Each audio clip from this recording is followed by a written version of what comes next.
"You're here to take the last thing I have left," Ethan said, his voice flat, his eyes never leaving the bank officer's face. "I understand, but I'm asking you for one more night." The officer checked his clipboard, shifted his weight. "Mr. Walker." "One night," Ethan repeated. "That's all. If that kind of stubbornness speaks to you, if you've ever held on when everything said let go, hit subscribe and drop your city in the comments right now. I want to see how far this story travels." The envelope had been sitting on the workbench for 11 days. Ethan Walker knew what was inside. He didn't need to open it a second time. He'd read the words often enough that they'd stop being words and become something else, a weight that lived behind his sternum, pressing a little harder each morning when he unlocked the front door of Walker Motor Works and breathed in the smell of oil and metal and decades of his family's sweat baked into the concrete floor. Final notice of default. 60 days had become 30. 30 had become 14. And somewhere between the funeral arrangements 2 years ago and the third conversation with the bank's collections department, 14 had quietly become 3. 3 days. That was what the woman on the phone had told him on Tuesday afternoon. Her voice professionally neutral, the kind of neutral that took training to maintain when you were telling a man he was about to lose 18 years of his life. 3 business days, Mr. Walker. If the outstanding balance isn't received in full or a payment arrangement confirmed in writing, we will initiate the foreclosure process on the property and business assets. He'd thanked her. He didn't know why. Force of habit, maybe. His mother raised him to say thank you when the thing being handed to him was a disaster. Now it was Thursday night, past midnight. The kind of late that felt less like a time and more like a place somewhere between the day that had broken him and the one that hadn't started yet. Ethan stood at the center of his garage with a rag in his hands. He wasn't looking at a half-disassembled engine on the workbench that belonged to a customer who'd paid a deposit 3 weeks ago and called twice since asking when it would be ready. He'd told the man it was almost done both times. The truth was he hadn't touched it in a week. He'd been sitting with the paperwork instead, trying to find a number in the columns that wasn't there. The garage had been his father's first. Raymond Walker had opened it in 1987, the same year Ethan turned 3 years old. The sign above the bay door, Walker Motor Works, painted in block letters that his father had done by hand on a Saturday afternoon while Ethan sat on an overturned bucket and handed him tools he was too young to name, had faded and been repainted 4 times in the years since. But it was still his father's handwriting they'd used as the template each time. Some things you didn't change just because they got old. Raymond had died 8 years ago, left the shop to Ethan in a will that was 3 sentences long because Raymond Walker believed that anything worth saying could be said short. The 3rd sentence was the one Ethan kept coming back to on nights like this. "Don't let them take it, son. It was never just a shop." He'd promised, stood at his father's graveside in a suit that didn't fit, and promised the ground that he would hold on. And he had, through lean years and competitor shops opening up on the main road, through losing 2 longtime employees to bigger operations, through the slow erosion of the customer base that had kept his father comfortable and him merely surviving. He'd held on through all of that. What he hadn't been built for was Carol. His wife's name sat in his chest like a stone he'd swallowed and never been able to dislodge. Carol Walker née Hernandez, who had walked into this garage 17 years ago with a 2004 Sportster that was making a grinding sound she described as sounding like someone trying to blend gravel. He'd fixed the bike in 2 hours. It had taken him 6 months after that to work up the nerve to ask her out for coffee. She'd laughed when he finally did not unkindly and said, "Ethan, I've been waiting for you to ask me since February." It was August. They'd been married 11 months later. She was diagnosed 14 months after that. The illness moved the way those things sometimes do, quietly at first, then all at once. There were good stretches, months where the numbers looked better and they let themselves breathe, and then the numbers would shift and they would brace again. He'd never once heard her complain, not about the hospital stays, not about the treatments, not about the way the disease made her feel on the days when it was winning. What she said instead, on one of the harder nights when he'd been sitting beside her bed trying to hold his face together, was, "Promise me you'll keep the shop. Your dad's in those walls, Ethan. Don't let go of that." He'd promised her too, 2 promises now, both to people who were gone, and he was standing here tonight past midnight, alone in a garage that smelled like 60,000 hours of his life, looking at an envelope that told him he was probably going to break both of them. He sat down on the stool beside the workbench. He was tired in a way sleep didn't fix. The kind of tired that came from carrying something too heavy for too long without setting it down. He set the rag on the bench, pressed his palms against his knees, and looked at the tools hanging on the pegboard wall his father had built. He could name each one with his eyes closed, knew the weight of every handle, the feel of every grip. His father had taught him that tools were not objects, they were decisions. The decision to stay and work. The decision to refuse to leave something broken when your hands could fix it. He wondered what his father would say right now. Probably nothing. Raymond Walker was not a man who wasted words on situations that called for work. He would have picked up a tool and started somewhere. The belief always that action was its own kind of answer. But there was no tool for this. There was no wrench that adjusted debt. No socket set that reached into a bank ledger and corrected the numbers. Ethan dropped his head into his hands. He stayed like that for a while, not crying. He'd done that already in the car once on the way home from the hospital the morning where Carol passed, and he hadn't been able to do it again since some mechanism inside him that had locked up and wouldn't open, just sitting, existing, waiting for something he couldn't name. And then he heard it. The engine. He lifted his head. It was the sound of a Harley in distress. Even from inside the garage behind the closed bay doors, you could tell. There was a healthy Harley sound, that distinctive ground-shaking potato rumble that the engineers had spent decades perfecting and riders had spent those same decades falling in love with. And then there was this was a machine talking to the person riding it, saying something is wrong, something is very wrong, please find somewhere safe to stop. The engine was skipping, misfiring. There was a metallic rattle underneath it that Ethan's ears filed automatically under oil starvation or lower-end bearing issue, and the whole thing was running rough enough that he could feel the vibration through the concrete floor before he heard the wheels crunch into the parking lot gravel. He didn't move for a moment. He had no legal reason to open those doors tonight. He had no reason to take on another repair. He'd have to calculate against what little runway he had left. He was not a rescue service.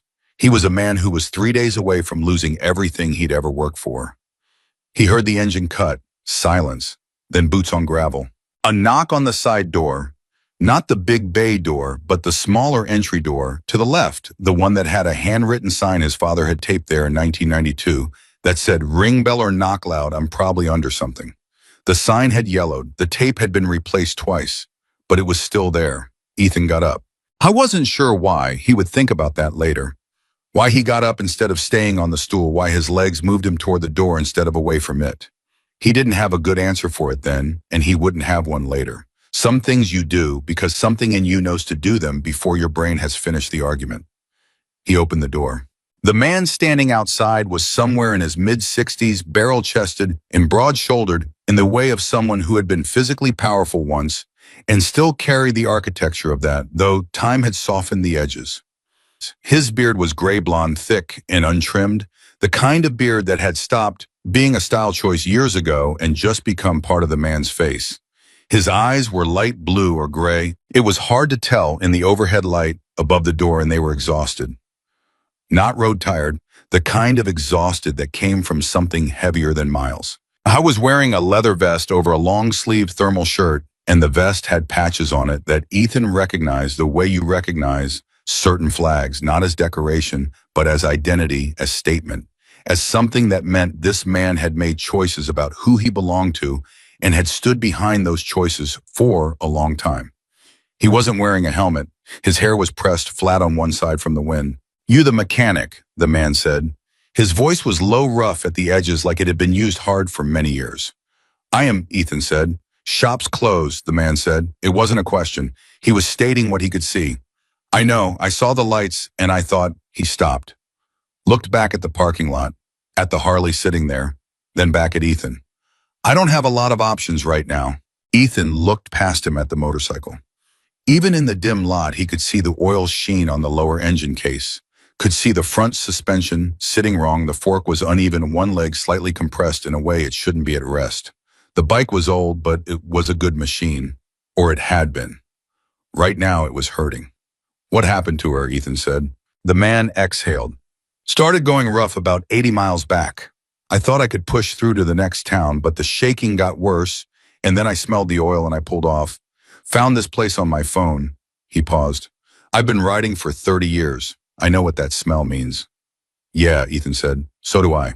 He looked at the man. You got somewhere to be tonight. I've got somewhere I need to get to, the man said. Whether I get there tonight or not, I don't know anymore. There was something in the way he said it.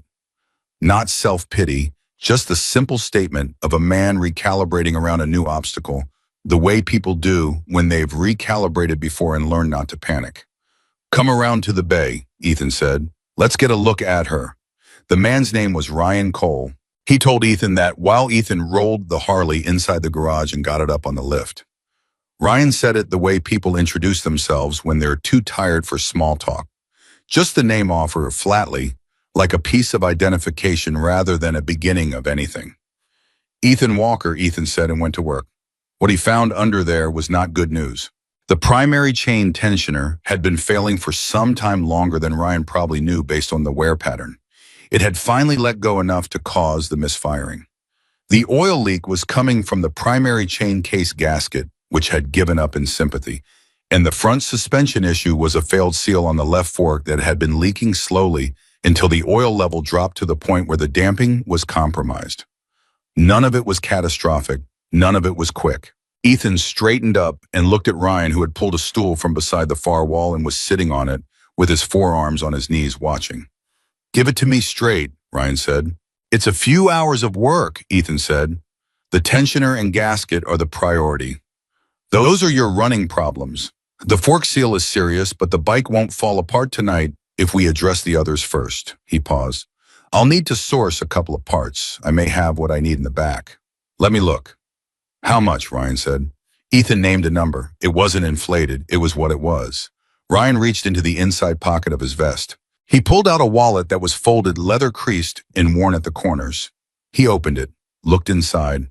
Then he looked up at Ethan with a directness that came from somewhere past embarrassment, from a place of pure, stripped-down honesty that some men only found when they were completely out of road. $47, Ryan said. Ethan said nothing. That's what I've got, Ryan said. I'm not looking for charity. I'm not going to waste your time with a story if you can't do anything with $47. But I'm going to tell you one thing. He stopped. His jaw moved. This bike needs to get somewhere. It matters more than I can explain right now. And if you can help me, I will find a way to pay you back.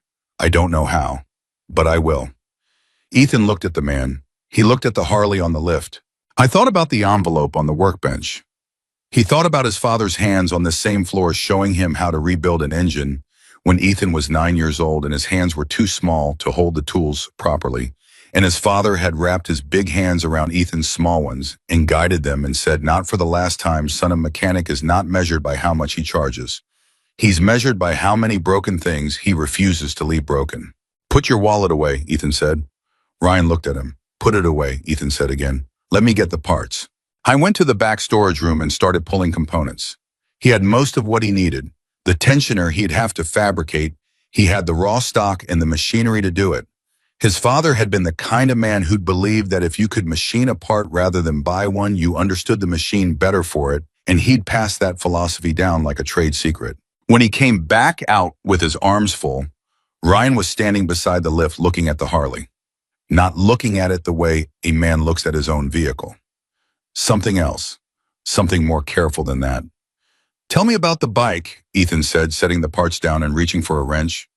Ryan was quiet for a moment. It's not mine, he said. Ethan waited. It belongs to a friend, Ryan said. Belonged. He stopped on the word. Michael Dawson. We rode together for 23 years. He passed away 6 weeks ago. Ethan kept working, but he was listening with everything he had. I was sick for a while, Ryan said. Long enough that he had time to think about what he wanted, to say things while he still could. A pause. Mike's last request, not last request like a bucket list, like it was a wish, more like an instruction. He told me he wanted this bike to reach the Pacific Ocean one more time. He'd ridden it there the first time in '94 when he bought it. He said that ride was the best day of his life. Ryan's voice had dropped. He wanted the bike to make the trip again. He couldn't make it himself, So he asked me to take it there for him. Ethan set his wrench down. He looked at Ryan. Where are you coming from? Pennsylvania, Ryan said. Ethan did the math. That's about 2,700 miles, Ryan said. I'm about 240 away from the water, 240 miles from the end of a promise. And he was sitting in a garage in Bakersfield with $47 and a broken bike. Ethan picked up the wrench again. How long did you know him? He said. Since we were 19, Ryan said. We aged out of stupid together, which takes longer for some people than others. He almost smiled. It came and went quickly. He was the kind of man you only get a few of. If you're lucky, you get one. He was the reason I didn't go a road I probably would have gone otherwise. He looked at the motorcycle. He believed in doing right by people, even when people didn't deserve it sometimes, especially then. He said the ones who needed it most were the ones who looked like they needed it least. Ethan worked through that. What did he do, he said. For the club, I mean. Ryan glanced at him. You know what the vest means? Yeah, Ethan said. I know what the vest means. Mike was with the Angels for 31 years, Ryan said. He did a lot of things I'm not going to tell you about tonight. But I'll tell you the thing, people who knew him would tell you first if you needed something, and Mike Dawson could get it for you. It was gotten, no questions, no debt, no ledger. He paused. He'd have liked you.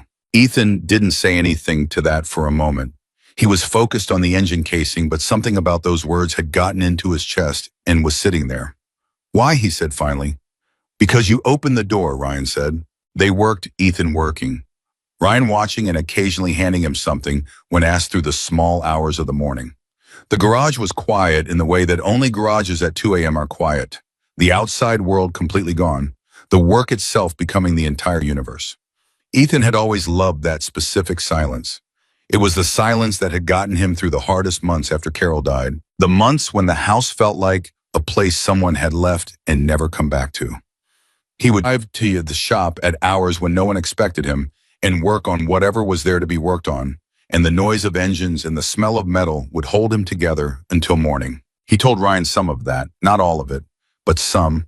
Ryan told him about Michael, about the early days when they were young and reckless, and convinced that consequence was a thing that happened to other people.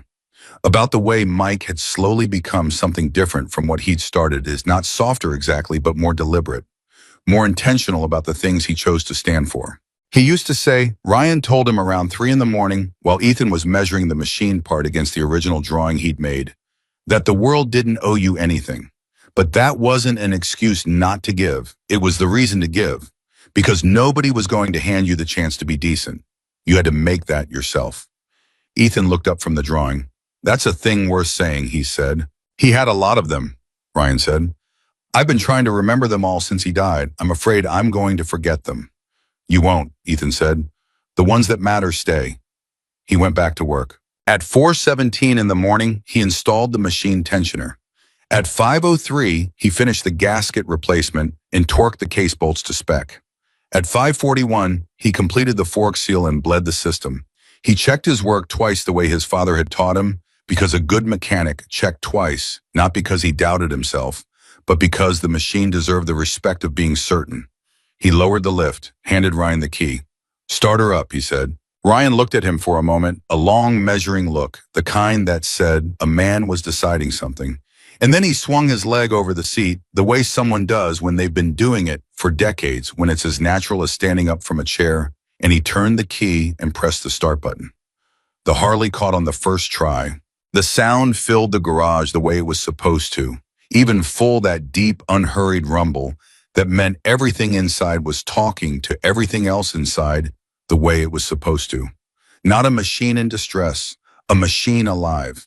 Ethan felt something release in his chest. Ryan let it idle for a moment. Then he killed the engine, got off, stood beside the bike and didn't say anything for what felt like a long time. What do I owe you, he said finally. His voice was different than it had been when he arrived. Nothing, Ethan said. Ethan. Make sure Michael gets to the ocean, Ethan said. That's what you owe me. Ryan reached into his vest pocket and held out the $47. Ethan shook his head. Ryan held it out for another moment. Then he put it back. He looked around the garage at the tools at the sign on the wall that Ryan couldn't read from where he stood, but that Ethan knew said the thing his father had put there 30 years ago. And then he looked at Ethan. Can I ask you something? Ryan said. Yeah. The shop, Ryan said carefully. You said you were having trouble. Ethan's jaw tightened. He hadn't meant to say that. It had come out somewhere around 2 in the morning when he'd been tired enough that the walls he kept up had gotten thin. I said more than I intended to, he said. What kind of trouble? Ethan was quiet. I'm not asking to be in your business, Ryan said. I'm asking because you helped me, and I've been in this life long enough to know that sometimes the reason a person opens a door to a stranger in the middle of the night is because they've got nothing left to protect. That landed somewhere real. Ethan leaned back against the workbench. He looked at the floor. Then he said flatly because Ryan had been flat with him, and that felt like the only honest language between them now. Bank's coming in 3 days, medical bills from my wife. She passed 2 years ago. I couldn't keep up. He paused. They're taking the shop.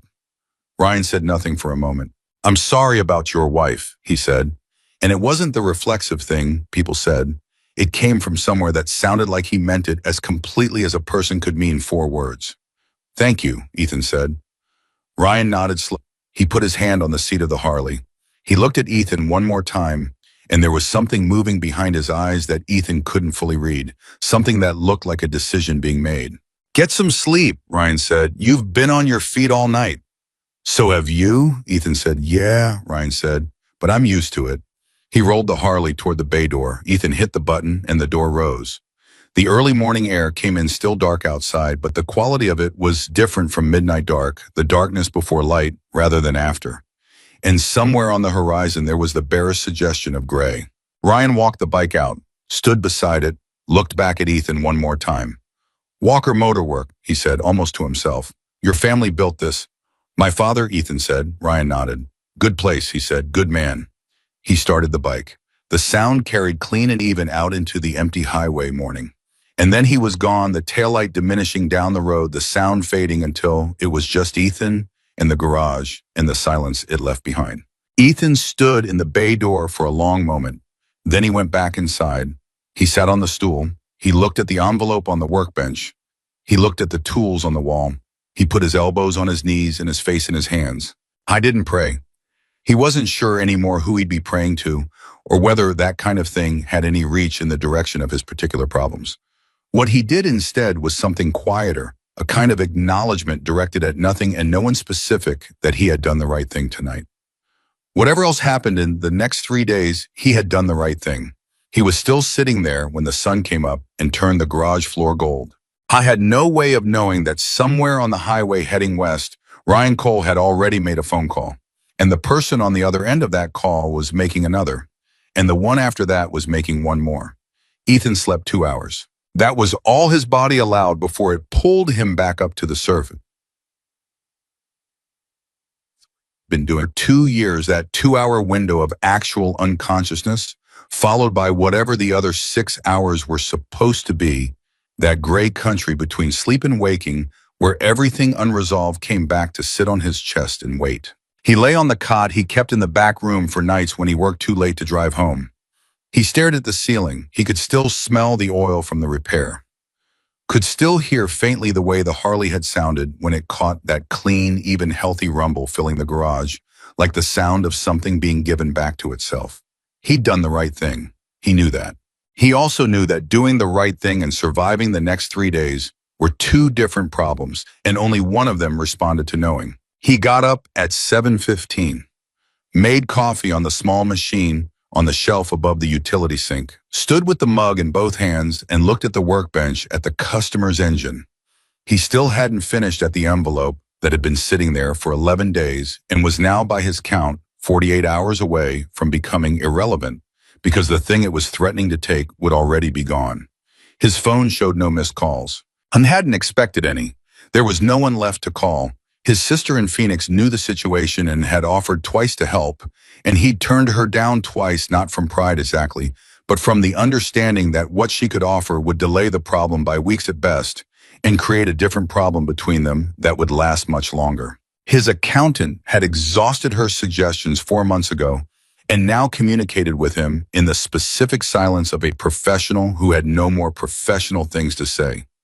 His one longtime employee, a kid named Darnell, who'd been with him for 6 years and was the best natural mechanic Ethan had ever trained, had accepted a position at a dealership in Fresno when Ethan told him honestly 3 months ago that he couldn't guarantee his salary through the end of the year. Darnell had cried, which Ethan hadn't expected, and which had undone him more than he'd admitted. The shop was quiet in a way that felt permanent now rather than temporary. He finished the coffee, rinsed the mug, picked up a wrench, and was going to finish that customer's engine. Whatever else was happening, whoever was coming in 2 days, the engine was going to be done right. That was the thing he could control. So that was where he was going. He had been at it for 40 minutes, maybe 45, when his phone rang. I didn't recognize the number. California area code, but not local. He almost let it go to voicemail. He'd been letting a lot of calls go to voicemail lately, a habit built out of the reasonable fear that the next voice he heard was going to be someone official telling him something final. But something made him pick it up. The same instinct, maybe, that had made him get off the stool last night and open the door. "Walker Motorworks," he said. "Is this Ethan Walker?" The voice was male direct, not unfriendly, but not warm either. The voice of someone accustomed to asking questions and receiving answers. "It is," Ethan said.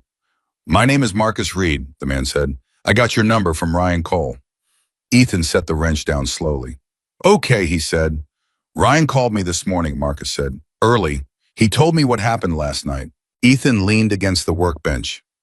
Outside, the highway was already busy, the distant sound of trucks passing the ordinary machinery of a Thursday morning, moving through its ordinary business, indifferent to any of it. "He didn't need to do that," Ethan said carefully. "No," Marcus said. "He didn't need to. He wanted to." A pause. "Mr. Walker, I want to ask you something directly, and I'd appreciate a direct answer." "All right. Ryan told me about the shop, about your situation. He said you mentioned it last night." Another pause. "Why did you fix the bike?" Ethan was quiet for a moment. Not because he didn't know the answer, because he was deciding how much of the real one to give to a man he'd never met. "Because it needed to be fixed," he said. "That's not an answer," Marcus said. "Yes, it is," Ethan said. "It's just not a complicated one." A long pause on the other end. Long enough that Ethan checked to make sure the call was still connected. "Ryan said you knew what the bike was about," Marcus said. "The trip, Michael. He told me," Ethan said, "and you still fixed it for nothing." "I fixed it for the reason he told me," Ethan said. "That's not nothing."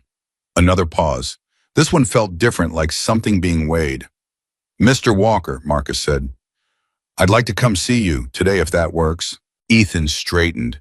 "What for? To talk," Marcus said. "About what?" "About a few things," Marcus said. "About Mike Dawson, about Ryan, about what kind of man opens his shop at midnight for a stranger who can't pay him." A beat. "And maybe about what happens to your shop in the next 48 hours. Ethan felt something tighten in his chest that wasn't quite hope and wasn't quite fear, but lived in the neighborhood of both. "You don't have to do anything," he said. The words came out automatically, the reflex of a man who had spent 2 years trying not to need anything from anyone. "I know I don't," Marcus said. "I want to." "Mr. Reed." Marcus, Ethan stopped, pressed his hand flat against the workbench. "I don't know who you are. I don't know what Ryan told you or what you think the situation looks like from the outside. But I'm not looking for Ether." "I know you're not," Marcus said. And then something shifted in his voice, not softer exactly, but more direct. "That's exactly why I'm calling." Ethan didn't answer that. "I'll be honest with you," Marcus said. "Ryan called me because Ryan is Ryan. He can't see something wrong that can be made right and not make the call. But I'm calling you back because of what you did, not because Ryan asked me to, because Mike Dawson spent 31 years of his life believing that the right response to someone who helps when they don't have to is to help back when you can. I'm one of the people who believed it too." Another pause. "I'm not coming to your shop to make you feel like a charity case. I'm coming because I want to look you in the eye and talk to you like a man. Can you give me that?" Ethan looked at the tools on the wall. He thought about his father. He thought about Carol. He thought about the 2 promises he'd made at 2 different graves. "Yeah," he said, "I can give you that." "Good," Marcus said. "I'll be there by noon." The call ended. Ethan put the phone face down on the workbench and stood there for a solid minute without moving. Then he picked up the wrench and went back to work, because that was what you did when you didn't know what else to do, and there was something in front of you that needed doing. He finished the customer's engine at 10:40, tested it, called the customer, and left a voicemail saying it was ready for pickup. Swept the floor because the floor needed sweeping, and because having something to do with his hands kept the part of his brain that wanted to spiral from getting too much bandwidth. By 11:30, he'd cleaned himself up as well as the utility sink allowed the mechanic's version of presentable, which meant clean hands and a shirt without grease on the front, and he was standing near the open bay door, drinking his third coffee of the morning, when he heard it. Not one motorcycle, more than one. He stepped outside. There were three of them coming down the highway. Three Harleys riding in a loose formation, the sound layered and full. They pulled into the lot with the kind of practiced ease that came from years of riding together, the bikes settling into position without any apparent coordination, as if the riders simply knew without discussing it where each of them belonged. The man who stepped off the center bike first was somewhere around 60. Not tall, but built with a density that suggested someone who had been in rooms with dangerous things and had not come out changed in the direction of caution. His hair was close-cropped and silver, his beard short and well-kept. He wore the same kind of vest Ryan had worn, but where Ryan's had looked worn and rode personal, this man's looked like part of a uniform, each patch placed with intentionality. He pulled off his gloves, tucked them into his vest pocket, and walked toward Ethan with a directness that had nothing aggressive in it and no small talk warming up to it. "Marcus Reed," when he said and held out his hand. Ethan shook it. Firm, direct, no performance in it on either side. "Ethan Walker." Marcus looked at him for a moment in the particular way Ethan was beginning to understand was just how this man looked at things, measuring but not unkind. The two men behind him stayed with the bikes. "Thank you for letting me come," Marcus said. "Thank you for calling first," Ethan said. Something that might have been amusement moved across Marcus's face and was gone. "Can we go inside?" They went inside. Ethan offered coffee, and Marcus said yes. Ethan poured 2 mugs and set one on the workbench near Marcus and kept the other in his hands. And they stood in the garage the way men stand when there are things to be said and they're both deciding how to get to them. Marcus looked around the garage the way Ryan had, not like a customer assessing a shop, but like a person reading a place. Taking in the tools, the pegboard, the sign on the wall, the way everything was laid out with a logic that was invisible unless you understood it and then was obvious. "How long has the shop been here?" he said. "My father opened it in '87, Ethan said. "I took it over 8 years ago when he passed." Marcus nodded. "My father owned a hardware store," he said, "in Stockton, 42 years, closed when he died." He looked at the sign. "I understand what it means. What's in the walls?" Ethan said nothing, but he felt the words. "Tell me about your wife," Marcus said. The directness of it caught Ethan off guard. Nobody said it like that. People usually circled, said they were sorry for his loss, said they'd heard, said the careful sideways things. Marcus just asked. "Carol," Ethan said. She was the better half, genuinely, not something people say about people they love. She was actually the better half. Smarter, kinder, better at reading people." He stopped. "She got sick. We fought it as long as we could fight it. The bills were what they were." "How much?" Marcus said. Ethan told him. Marcus didn't flinch. "And the bank notice." 3 days, Ethan said. "Well, 2 now." Marcus set his mug down on the workbench. He looked at the floor for a moment, not evasively, more like a man who was thinking and had the habit of looking down while he did it. Then he looked back up. "I want to tell you about Michael Dawson," he said. Ethan listened. Marcus talked about Mike, the way people talked about someone when they had run out of present tense and were still adjusting to using the past. He talked about the early years when Mike was more combustion than direction, when the club was a different thing than it had become, when a lot of choices got made that Marcus didn't elaborate on and Ethan didn't ask about. He talked about the way Mike had changed, not converted, not reformed in the television movie sense of the word, but matured into something more considered, more deliberate. "Mike had a saying," Marcus said. "He'd been saying it since I knew him, since we were in our 30s. He said, people don't remember what you did for yourself. They remember what you did when it cost you something." He paused. "Ryan called me at 5 in the morning. He told me about a mechanic in Bakersfield who fixed his bike in the middle of the night and wouldn't take his money and whose shop was being taken in 2 days. Marcus looked at Ethan. "You know what I thought when he said that?" "What?" Ethan said. "I thought Mike sent him," Marcus said. The words sat in the garage for a moment. I don't mean literally, Marcus said quickly, but without apology. I mean the way things happen sometimes that feel less like coincidence and more like something was pointed in a direction. Mike spent his last weeks talking about what he wanted to leave behind. Not things, not money, actions, specific things he wished he'd been able to do, ways he wanted to pay forward what had been done for him. He stopped. He asked Ryan to take the bike to the ocean, but he also asked him to pay attention on the way. He said, "You'll know when something in front of you needs doing. Don't talk yourself out of it." Ethan's grip on the coffee mug had gone tight without him noticing. "Ryan didn't talk himself out of it," Marcus said. "He called me." "And you came," Ethan said. "And I came," Marcus said, "because Mike would have come, because that's what we do when one of our own asks." Ethan looked at him. "I'm not one of yours," he said. "No," Marcus said, "but Ryan is, and he's telling me you treated him like you were." He picked up his mug again. "In our world, that means something." Ethan started to say something, the reflexive disclaimer, the responsible objection, the version of himself that had been managing his own disasters carefully for 2 years and was not built for the idea that someone was going to walk through the door and help him. But Marcus held up one hand, not aggressively, just a stop signal. "I'm not finished," Marcus said. Ethan stopped. "I didn't come here to give you money," Marcus said.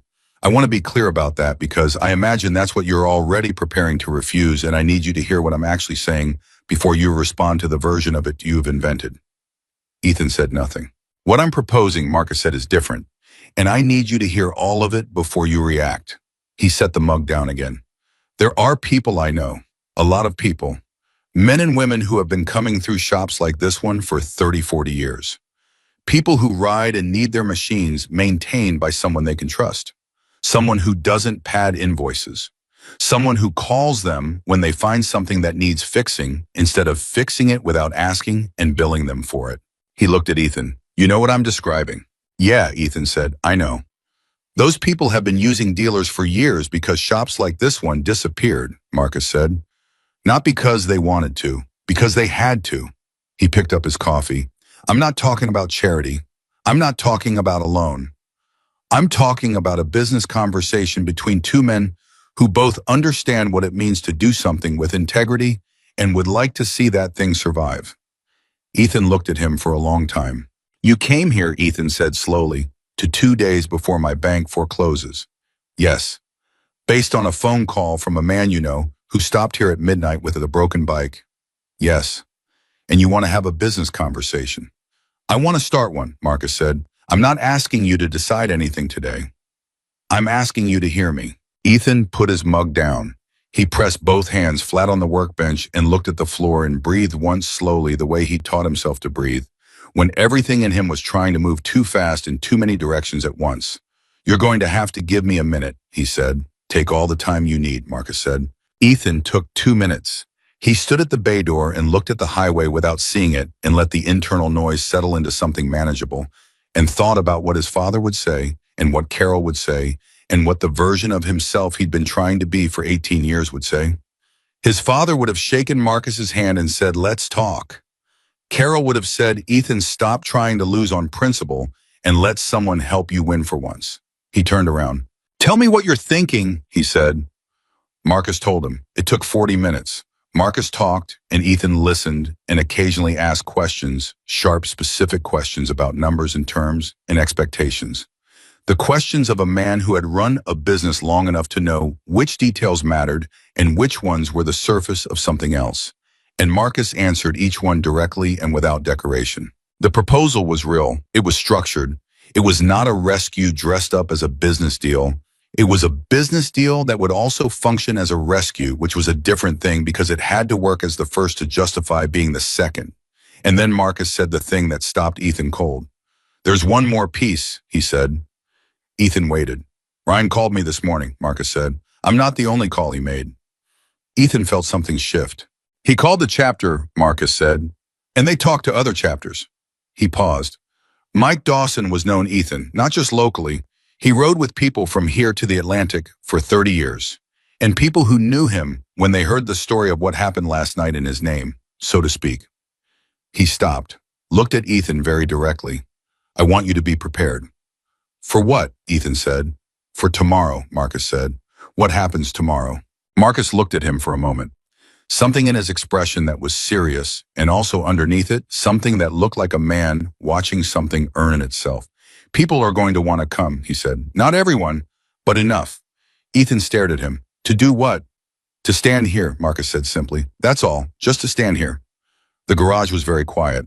Outside, a truck passed on the highway, the air pressure of it rattling the corrugated metal walls slightly the way they always did. Ethan had heard that sound so many times he didn't notice it anymore. He noticed it now. Why, he said. His voice was lower than he intended.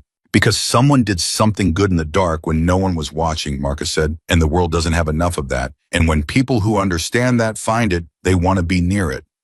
He picked up his gloves from the bench where he'd laid them. And because Mike asked us to pay attention, and Ryan paid attention, and now so are we, Ethan had to look away. Not because he was going to cry, that mechanism was still locked, still hadn't found its release since the morning in the hospital, but because there was something happening in his chest that felt too large for the space he'd been keeping things in for 2 years. He looked at the tools on the wall, his father's tools mostly, the ones Raymond Walker had bought over decades, each one a decision, each one a statement about what kind of work a man intended to do, and how seriously he intended to do it. I don't know what to do with this, Ethan said. Honest, flat, no performance in it. You don't have to do anything, Marcus said. Just be here. I'm always here, Ethan said. I know, Marcus said. That's the whole point. He pulled on his gloves. He shook Ethan's hand again, the same grip as before, firm and direct, but with something different in it, now something that felt like the beginning of a thing rather than just an introduction. I'll be in touch tonight about the details, Marcus said. The financial piece. I want to have numbers for you by this evening. Okay, Ethan said. And Ethan? Yeah. Marcus paused at the bay door. He looked back. Ryan's going to make it, he said. He called me an hour ago from 60 miles out. Bike running, clean, he said to tell you that. Ethan nodded. Good, he said. Marcus walked out. The 2 men with the bikes followed him. The 3 Harleys pulled out of the lot with the same unhurried formation they'd arrived in, and then the sound faded and the lot was empty, and the highway was the highway again. Ethan stood in the middle of his garage. His hands were steady, his breathing was steady, but something inside him was moving that hadn't moved in a long time, something that had been pressed flat under the weight of 2 years of grief and debt and barely holding on, and now was beginning carefully the way frozen things begin when warmth comes back to move again. He didn't have a word for it yet.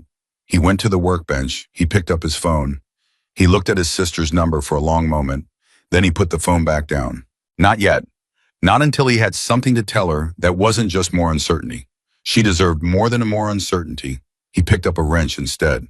There was a carburetor on the shelf that needed rebuilding. A customer's bike that had been waiting 2 weeks, and Ethan had put it off for reasons that had nothing to do with the carburetor and everything to do with the fact that making plans for work that was 2 weeks out had started to feel dishonest when he didn't know if the shop would be open in 2 days. He took the carburetor off the shelf. He set it on the bench. He started working. Because Marcus Reed was going to call tonight with numbers. Because Ryan Cole was 60 miles from the Pacific Ocean with a Harley that was running clean. Because tomorrow Marcus had said people were going to come. And Ethan Walker had made 2 promises to 2 people he loved, and he had decided somewhere between the coffee and the handshake and the highway and the tools on the wall. He was not going to be the reason those promises went unspoken.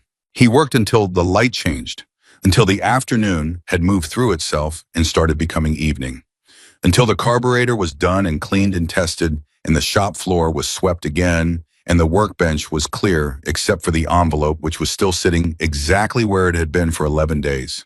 His phone rang at 7:12. Marcus. You have a pen, Marcus said. Yeah, Ethan said. Write these down, Marcus said. Ethan wrote them down. When Marcus was done talking, when the numbers were on the paper in front of him, and the terms were as clear as a verbal conversation could make them, Ethan looked at what he'd written for a long moment. It was real. It was specific. It was the kind of proposal a man put together when he meant it and expected the other man to mean it back. Marcus, Ethan said, yeah. Why are you doing this? A pause. I told you, Marcus said. Mike would have. But Mike's gone, Ethan said. You're not Mike. Another pause. Longer. No, Marcus said. But I knew him for 31 years. And the thing about spending 31 years near someone who shows you what it looks like to do right by people. He stopped. You either become it or you spent 31 years failing to learn anything. I'm not ready to decide I failed. Ethan looked at the number on the paper. He looked at the envelope. I thought about his father in this garage. Thought about Carol at the kitchen table, the last good year, laughing at something on television with the blanket around her shoulders, reaching over and touching his arm, for no reason except that she wanted to, the casual, profound grace of that. I'll call you in the morning, Ethan said. Sounds right, Marcus said. Get some sleep, Ethan said. You too, Marcus said. And then before the call ended, Ethan, whatever you decide tomorrow, what you did last night that mattered. Don't let anyone tell you it didn't. Don't let yourself tell you it didn't. The call ended. Ethan sat in the quiet of the garage for a long time. He looked at the tools on the wall. He looked at the sign above the bay door that had his father's handwriting in it. He looked at the number on the paper and the envelope beside it and out through the bay door at the highway that went west from here, that went all the way to the water that Ryan Cole was somewhere on right now, carrying a promise across the last 60 miles of a 2,700-mile ride. He folded the paper with the numbers on it and put it in his shirt pocket. He turned off the lights. He locked the front door. He walked to his truck and sat in it for a moment in the dark parking lot without starting the engine, just sitting there with his hands in his lap, and something in his chest moved again, that thawing, that slow return of something that had been frozen, and this time he let it. He didn't know what tomorrow would look like. But for the first time in 2 years, that uncertainty didn't feel like falling. It felt like standing at the edge of something that hadn't been built yet. And somehow, for the first time in 2 years, that felt like enough to get him through the night. He slept 4 hours. Real sleep, this time not the gray, shallow thing that had been passing for rest for 2 years, but actual darkness, the kind where you go under and stay under and come back up, feeling like a different configuration of the same person. He woke at 6:15 with the paper folded in his shirt pocket still, because he'd fallen asleep in the chair at the kitchen table with his boots on and his phone face up beside the coffee mug. And when he lifted his head and saw the morning light coming through the window, he sat still for a moment and just breathed. The paper was still there. The numbers were still real. He made coffee, stood at the kitchen sink and drank it without sitting down, looking at nothing in particular, letting his brain come back online piece by piece, the way it did in the mornings, slow and reluctant.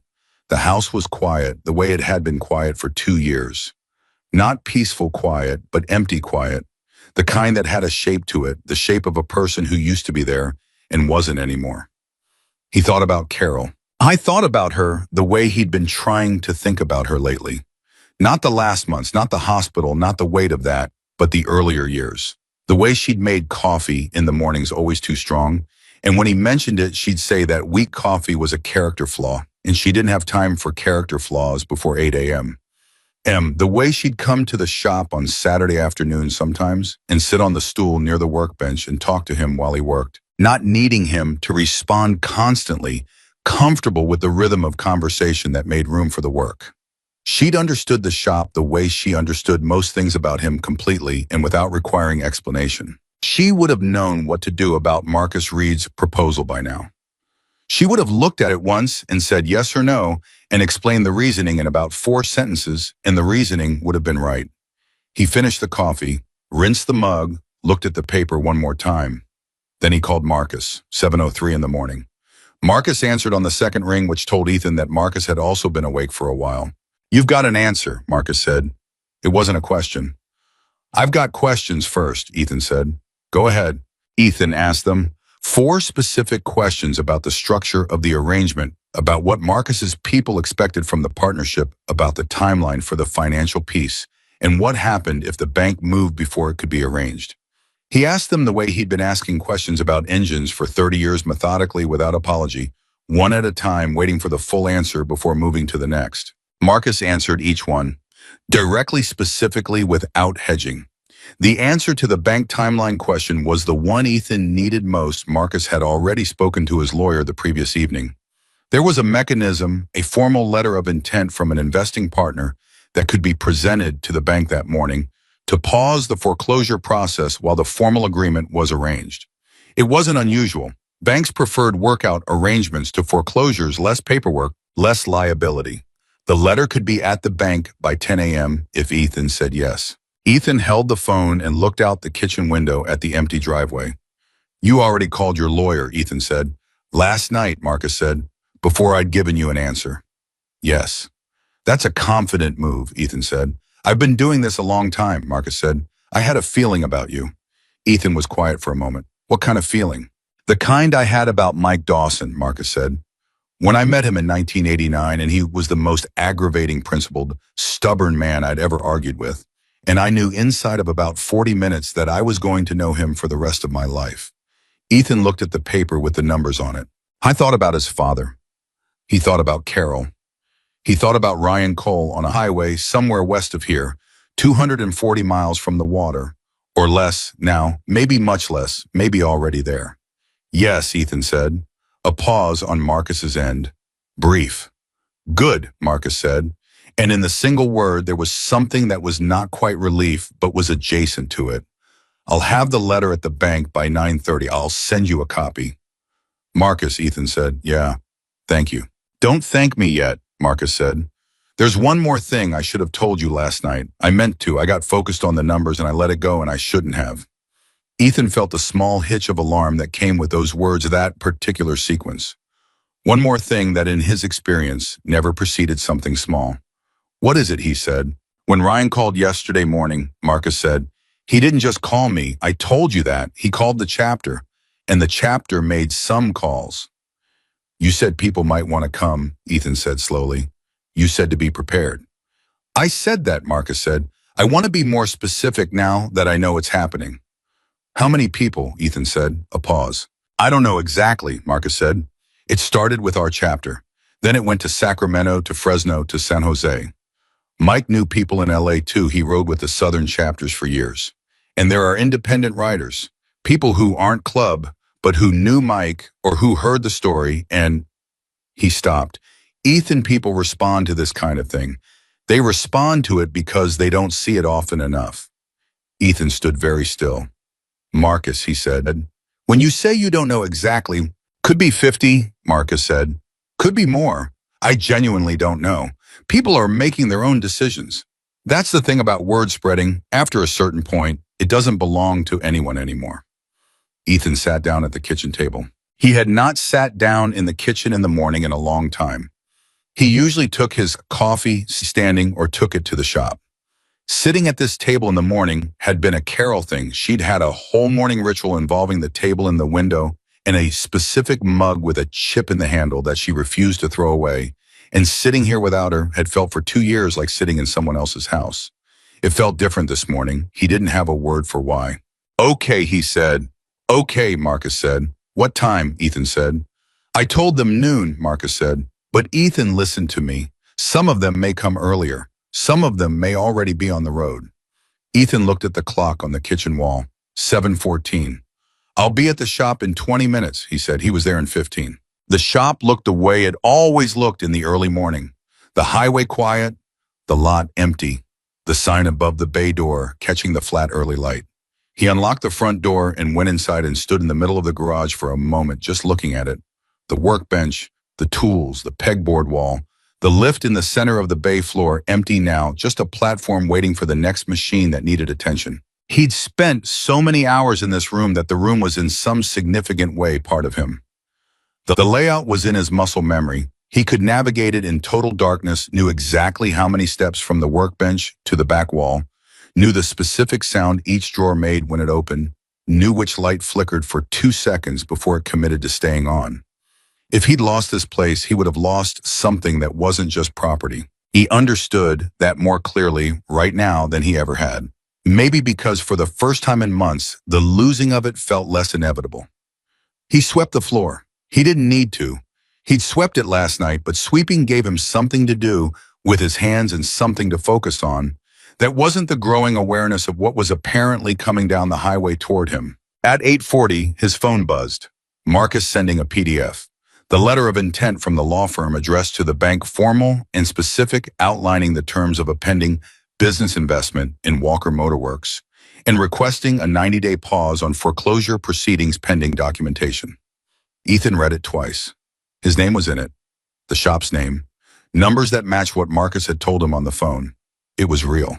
He forwarded it to the bank's contact email with a short note, 3 sentences because Raymond Walker had believed anything worth saying could be said short. The bank's automated response arrived in 4 minutes. His actual contact there, a man named Bressler, who had been professionally neutral with him for 6 months, emailed personally 11 minutes after that. The email said they had received the letter and would review it and be in touch by end of business. The tone was different than it had been, measurably. Ethan put the phone in his pocket. He stood in the garage. The morning moved around him. Cars on the highway, the temperature climbing toward what would be a warm day. A regular customer called to ask about a tire. Ethan told him to come in after 2, which was the first time in months he'd scheduled work that far in advance with any confidence it would happen. At 9:55, he heard the first one. A single motorcycle coming from the north. He recognized the sound even before it turned into the lot, not the specific bike, but the type of riding.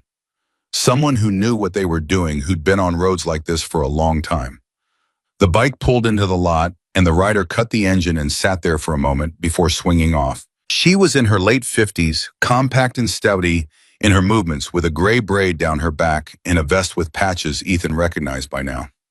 She walked to the bay door with the same directness. Marcus had no hesitation, no announcement of herself.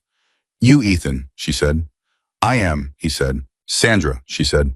She didn't offer her hand, but she looked at him with the kind of directness that stood in for it. "I rode with Mike's wife for 8 years, before she passed."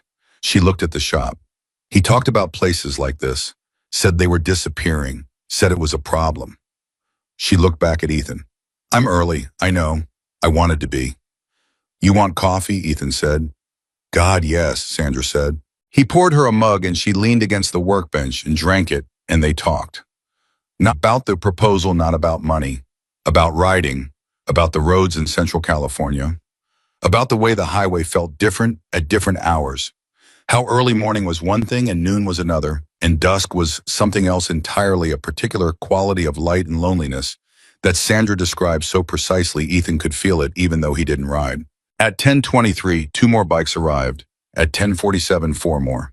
Ethan kept track for a while and then stopped keeping track because it was becoming harder to do while also doing everything else. Answering questions, pouring what coffee he had, and then running out and finding an old can in the back. He'd forgotten about talking to the people who wanted to talk and leaving space for the ones who just wanted to stand near the bikes in the lot and didn't need conversation. Because by 11:15, the lot had bikes in it. Not just a few, it was filling the way a parking lot fills for an event methodically, the riders finding spots with the practiced spatial awareness of people who'd parked in lots with bikes their whole lives. Each bike settled in, close but not touching the subtle geometry of mutual respect. By 11:45, Ethan had stopped being able to see the far end of the lot from the bay door because there were too many bikes in between. His hands had developed a slight tremor. Not from fear, from something else, from a pressure inside his chest that kept building without releasing the way weather built before it broke. He stepped back into the garage. He put his hands on the workbench and leaned on them and breathed. He heard footsteps behind him. "You all right?" Sandra's voice. "I'm not sure," he said honestly. "That's the right answer," she said. She came to stand beside him at the workbench. "You know what I noticed when I got here this morning?" "What?" he said. "The tools," she said. "The way they're organized. My father organized his tools the same way. He was a carpenter. Same logic, everything in reach, everything in order, nothing wasted." She paused.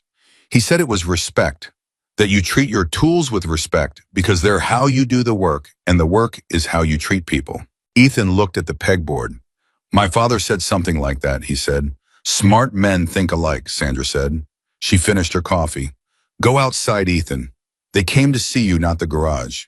He went outside. What he saw when he came through the bay door stopped him. The lot was full, not just his lot. The shoulder of the highway on both sides of the entrance had bikes on it, parked in neat rows. Riders standing beside them or sitting on them, or gathered in small groups talking. He couldn't count them accurately from where he stood because they extended down the road in both directions, and the parking lot was packed to the point where it looked less like a business lot and more like the staging area for something. He stood in the bay door, and the sound that reached him was the particular sound of many people gathered in one place but not performing, just present, talking in the low tones of people who had come for a reason and were comfortable with that reason. Someone near the front of the lot saw him, said something to the person next to them, and then Marcus was there walking toward him from somewhere to the right, his silver hair bright in the noon sun. "Ready," Marcus said quietly. "No," Ethan said. "Good," Marcus said. Being ready for this would be strange. He put his hand briefly on Ethan's shoulder. Not a grip, just contact, just the acknowledgement that said, "I'm here." And then he turned to face the lot and raised his voice to a carrying pitch that was not a shout, but was something very close to it, the voice of a man who had learned decades ago how to be heard without straining. "People," Marcus said. "He's here." The talking fell away. The quiet that replaced it was the most complete quiet Ethan had experienced in a public space. Dozens of people, he still couldn't count them accurately. His eyes kept moving, kept trying to take it in, just stopping, turning, looking at him, and he felt completely and helplessly visible in a way that had nothing to do with being watched and everything to do with being seen. Marcus turned back to him. "I'm going to say something," Marcus said quietly, "and then you can say something if you want to, or you don't have to. Either way is right." Ethan nodded. Marcus turned back to the assembled riders. "Most of you knew Mike Dawson," he said. "Some of you knew him for 30 years. Some of you met him once and he did something for you and you never forgot it. A few of you," his voice shifted slightly, "you're here because you heard a story and the story reminded you of something you believe in." He paused. "4 nights ago, Ryan Cole was riding Mike's Harley West. You all know why. The bike broke down outside Bakersfield on a highway that had one shop on it. One shop closed at midnight, with one man inside who was 2 days away from losing everything he'd ever built." He paused again. "That man opened his door. No one spoke, no one moved. He fixed the bike," Marcus said, "all night, by himself. He wouldn't take a dime." He looked at Ethan.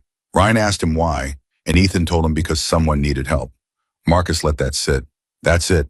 No calculation, no angle. Just someone needed help. He looked back at the assembled crowd. Mike spent 31 years trying to be that man, trying to be the person who just opened the door.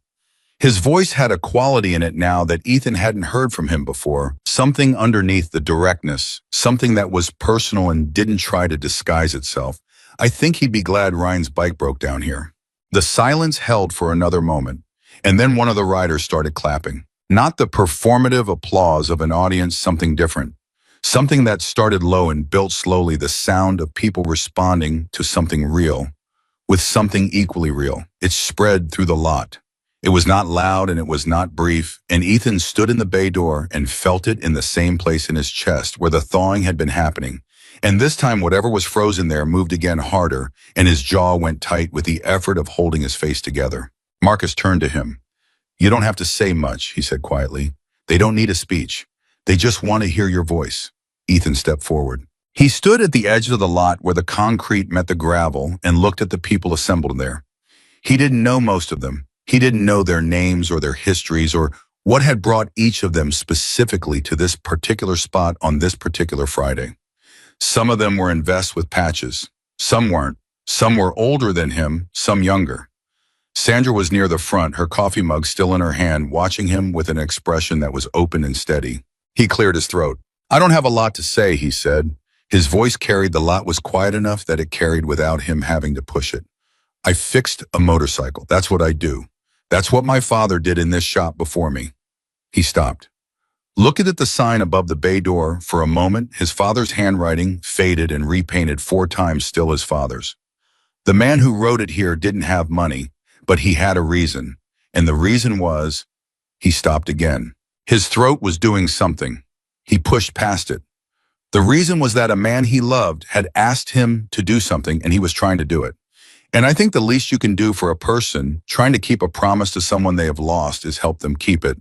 No one spoke. "I didn't expect any of this," Ethan said.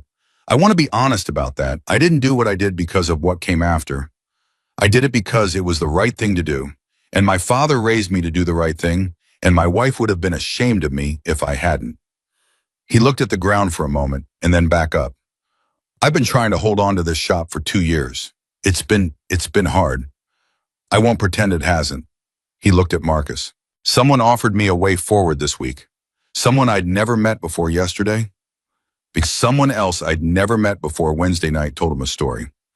He shook his head slowly, not in disbelief, but in something that was adjacent to it. I don't fully understand how things like that happen, but I'm learning to be grateful that they do. He stopped. He felt like he was going to say something else, and then decided against it. Some things ended better short. Thank you for coming, he said. Whatever you rode to get here, if it needs attention, my bay's open. That got something close to laughter from the front row. Real laughter, comfortable, the kind that came from people who understood both the joke and the man making it. Marcus was beside him again. Good, he said quietly. Just that. What happened next was not organized. It was not a ceremony. It was people deciding one by one or in small groups to stay or to move, and the ones who stayed came forward in the natural, unhurried way of people who had somewhere to be and had decided that this right now was the somewhere. An older man in a worn denim jacket, not a club vest, just old denim, came up and shook Ethan's hand without saying a word. He held it for a moment and nodded, and then he walked to where his bike was parked, and the handshake somehow said everything. A woman with two kids, teenagers, standing beside a large touring bike that was clearly the family's, the younger one, with the specific expression of a person who is trying to look less awestruck than they feel, came up and told Ethan that her husband had been a mechanic, passed away 3 years ago, and that places like this were where people like her husband had belonged, and she was glad it was still here. Ethan thanked her and meant it. A man in his early 40s, lean and quiet, came up and said he'd driven 4 hours. Said he didn't know Mike Dawson. Said he'd heard the story from a friend who heard it from someone else. Said the specific part that had made him come was the part about Ethan being 2 days from losing the shop and fixing the bike anyway. Why I am, Ethan said. Because I needed to know that kind of person existed. The man said, my week has been, I needed to know it. He shook his hand. Thank you. I was gone before Ethan could find a response.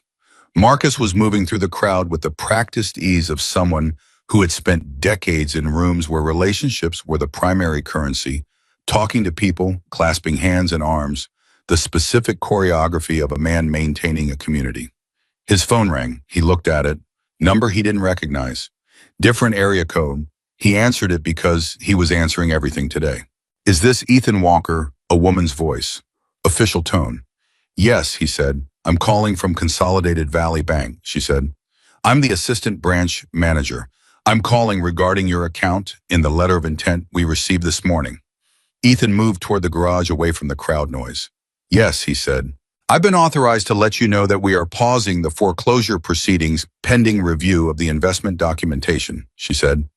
You should expect to receive written confirmation by close of business today. Ethan stopped. He stopped. Thank you, he said. Mr. Walker, the woman said, and her voice had shifted slightly. Just slightly, a small movement away from the professional, neutral towards something more human. I don't know what's happening outside your shop, but I'm looking at my screen right now, and whatever it is, I think it's... She stopped, seemed to collect herself. Your account has been flagged for the workout process. You'll be hearing from Mr. Bressler directly. Good luck. The call ended. Ethan stood with the phone in his hand. He stood there long enough that Sandra noticed him from across the garage and came over. What happened? She said. Bank called, he said. She waited. They're pausing it, he said, the foreclosure. They're pausing it. Sandra looked at him for a moment. Then she did something he hadn't expected. She put her arms around him. Brief, firm, completely matter-of-fact, the hug of a woman who had been through enough things to know when a person needed one and had long since stopped asking permission. She stepped back. Good, she said. Now go back outside. You've got people waiting. He went back outside. The afternoon moved through itself the way afternoons did when you were fully inside them. Rather than watching from the outside, fast and slow simultaneously, individual moments, pulling long while the hours contracted. People came to him, and he talked to them, and he shook hands, and he listened to stories about Mike Dawson that made him feel like he was getting to know a man he would never meet, and each story added a piece to the shape of who that man had been. Around 2 in the afternoon, Marcus pulled him aside. There's something you should know, Marcus said. The way he said it made Ethan pay attention. Ryan has been calling me, Marcus said. He reached the coast this morning. He got there about 9 a.m. He paused. He rode the bike down to the water, to the actual water line. Another pause. He called me from there. He said Mike would have been loud about it. He said Mike would have made a whole thing out of it.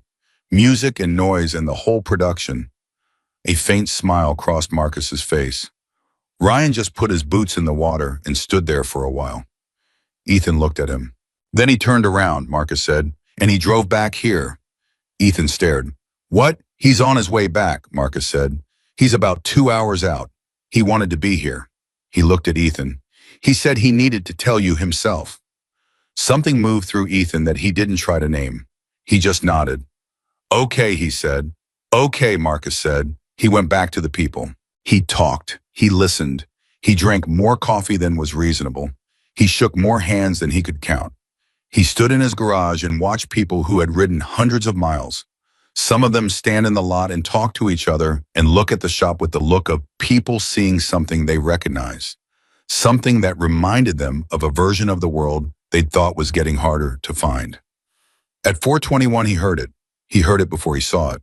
Wanton Harley coming from the west, from the direction of the coast.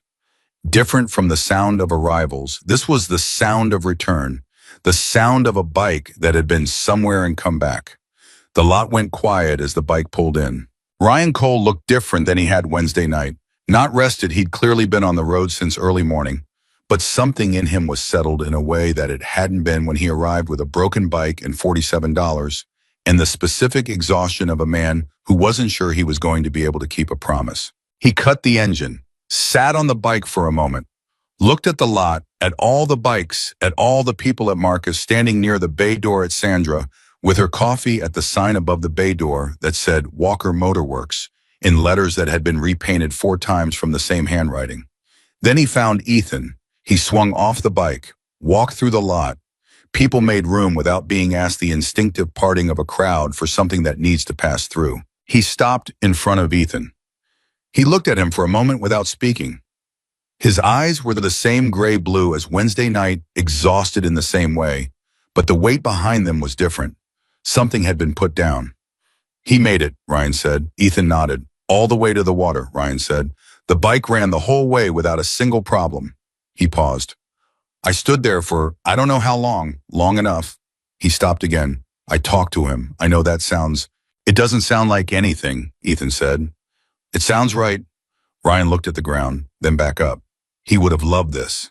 He gestured at the lot, at the people. He would have been completely impossible about it. He would have taken credit for the whole thing. Something that had been building in Ethan's chest for 2 days finally cracked open. He laughed. Real laughter, the kind he hadn't had since before Carol got sick. The kind that came from somewhere deep and surprised him on the way out. It lasted about 4 seconds and then it was gone, but it left something different behind, an absence of something that had been there too long. Ryan was looking at him. That's what he would have wanted, Ryan said quietly. That sound. Right there. He held out his hand. Thank you, Ethan. Ethan shook it. Neither of them said anything else for a moment. They didn't need to. Around them, the lot was still full, the afternoon still warm, the bikes still standing in their rows. The highway ran west toward the water and east toward everything else the way highways did. And somewhere in the middle of all of it stood a garage with a faded, repainted sign that still had a man's handwriting in it, and the bay door open, and inside it, the tools of a trade that had never been just a trade. Ethan looked at the sign. He thought about his father. He thought about Carol. He thought about a man named Michael Dawson he had never met, and now felt like he somehow knew through Ryan's words and Marcus's stories and Sandra's steady presence, and $47 in a worn leather wallet, and a Harley that had just ridden to the edge of the continent and come back running clean. He thought about the promise he'd made at a grave. Don't let them take it, son. It was never just a shop. He turned to Marcus, who was standing nearby. Marcus, he said. Marcus looked at him. I want to talk about the paperwork, Ethan said. Tonight, if that works, I want to get it started. Marcus looked at him for a moment. Tonight works, he said. Good, Ethan said. He turned back to the bay door. There were people still moving through the lot. There were bikes that had ridden far and might need looking at. There was a garage that was, as of this afternoon, still his garage. He walked back inside. He picked up a wrench. Because there was work to do. There was always work to do. And for the first time in 2 years, that felt like a gift rather than a sentence. The paperwork took 3 days. Not because there were problems, because Ethan read everything twice and asked questions about the parts he didn't understand and refused to sign anything he couldn't explain back to Marcus in his own words. Marcus had expected this. He'd brought his lawyer, a compact, precise woman named Diane Cho, who wore glasses on a chain and had the particular patience of someone who had spent years translating legal language for people who deserved to understand what they were agreeing to. And Diane answered every question Ethan asked without making him feel like the question was beneath her time. They worked through it at the kitchen table in Ethan's house, which was the first time the kitchen table had been used for anything purposeful since Carol died. Ethan noticed that. He didn't say it, but he noticed it, and something about the noticing felt right rather than wrong. The table being used again, the kitchen being a room where something was happening rather than just a place he walked through to get somewhere else. Ryan was still in Bakersfield. He had checked into a motel on the south end of town and showed no sign of being in a hurry to leave. He came by the shop both of the next 2 mornings, arriving around 9, with 2 coffees from the place down the highway, and he and Ethan would drink them, standing at the workbench, while Ethan worked the same rhythm they'd fallen into. Wednesday night, Ryan watching, occasionally talking, comfortable with the silences in between.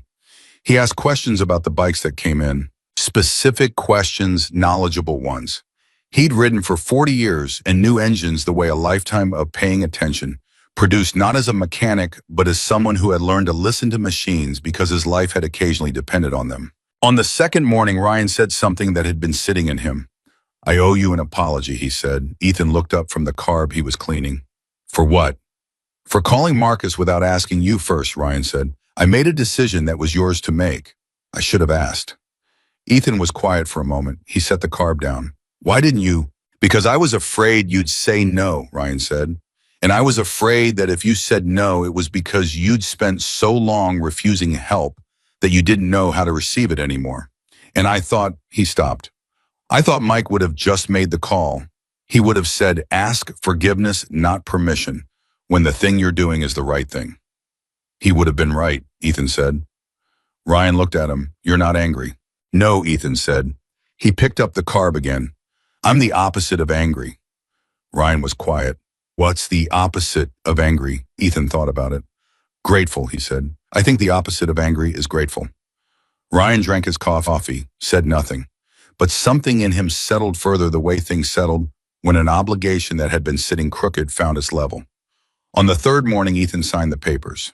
He sat at his kitchen table with Diane on one side and Marcus on the other, and Ryan standing near the doorway with his arms crossed, and he read the final document one more time, not because he hadn't read it twice before, but because this was the last time it would be a document he could decide about. And after this, it became a fact, and he wanted to be present for the moment between those two things.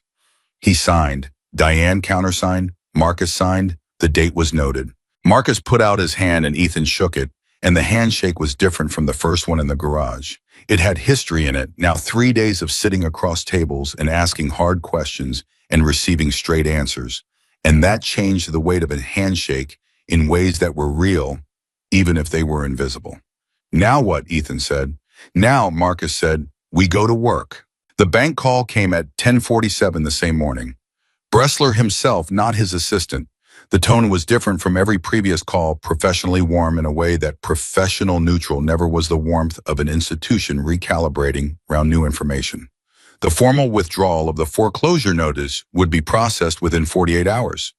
The debt restructuring terms they'd agreed upon as part of the workout arrangement would take effect immediately. "Was there anything Mr. Walker needed clarified?" "No," Ethan said. "I think I've got it." He sat with the phone in his hand after the call for a moment. 11 days. The envelope had been on his workbench for 11 days when Ryan Cole's Harley limped into his parking lot.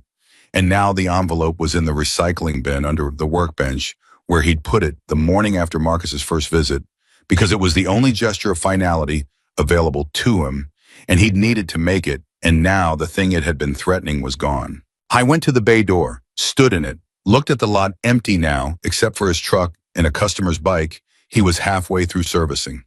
The highway was ordinary. The morning was ordinary. Everything looked exactly like it looked every other morning. It felt like the first day of something rather than the continuation of something else. He called his sister. She answered on the first ring, which meant she'd been waiting, which meant she'd known something was happening, because she always knew when something was happening with Ethan. Even when he didn't tell her, which had been a feature of their relationship since childhood and had never stopped being slightly uncanny. "Talk to me," she said. He talked to her. She listened without interrupting, which was impressive given that she was constitutionally an interrupter, and this clearly cost her. When he finished, she was quiet for a moment. "2 years," she said. Her voice was doing something. "Almost," he said. "You carried that for almost 2 years without—" She stopped. "Ethan." "I know," he said. "You are the most aggravating." "I know," he said. "If Carol were alive, she would be giving you a look right now," his sister said. "You know the look, the specific one."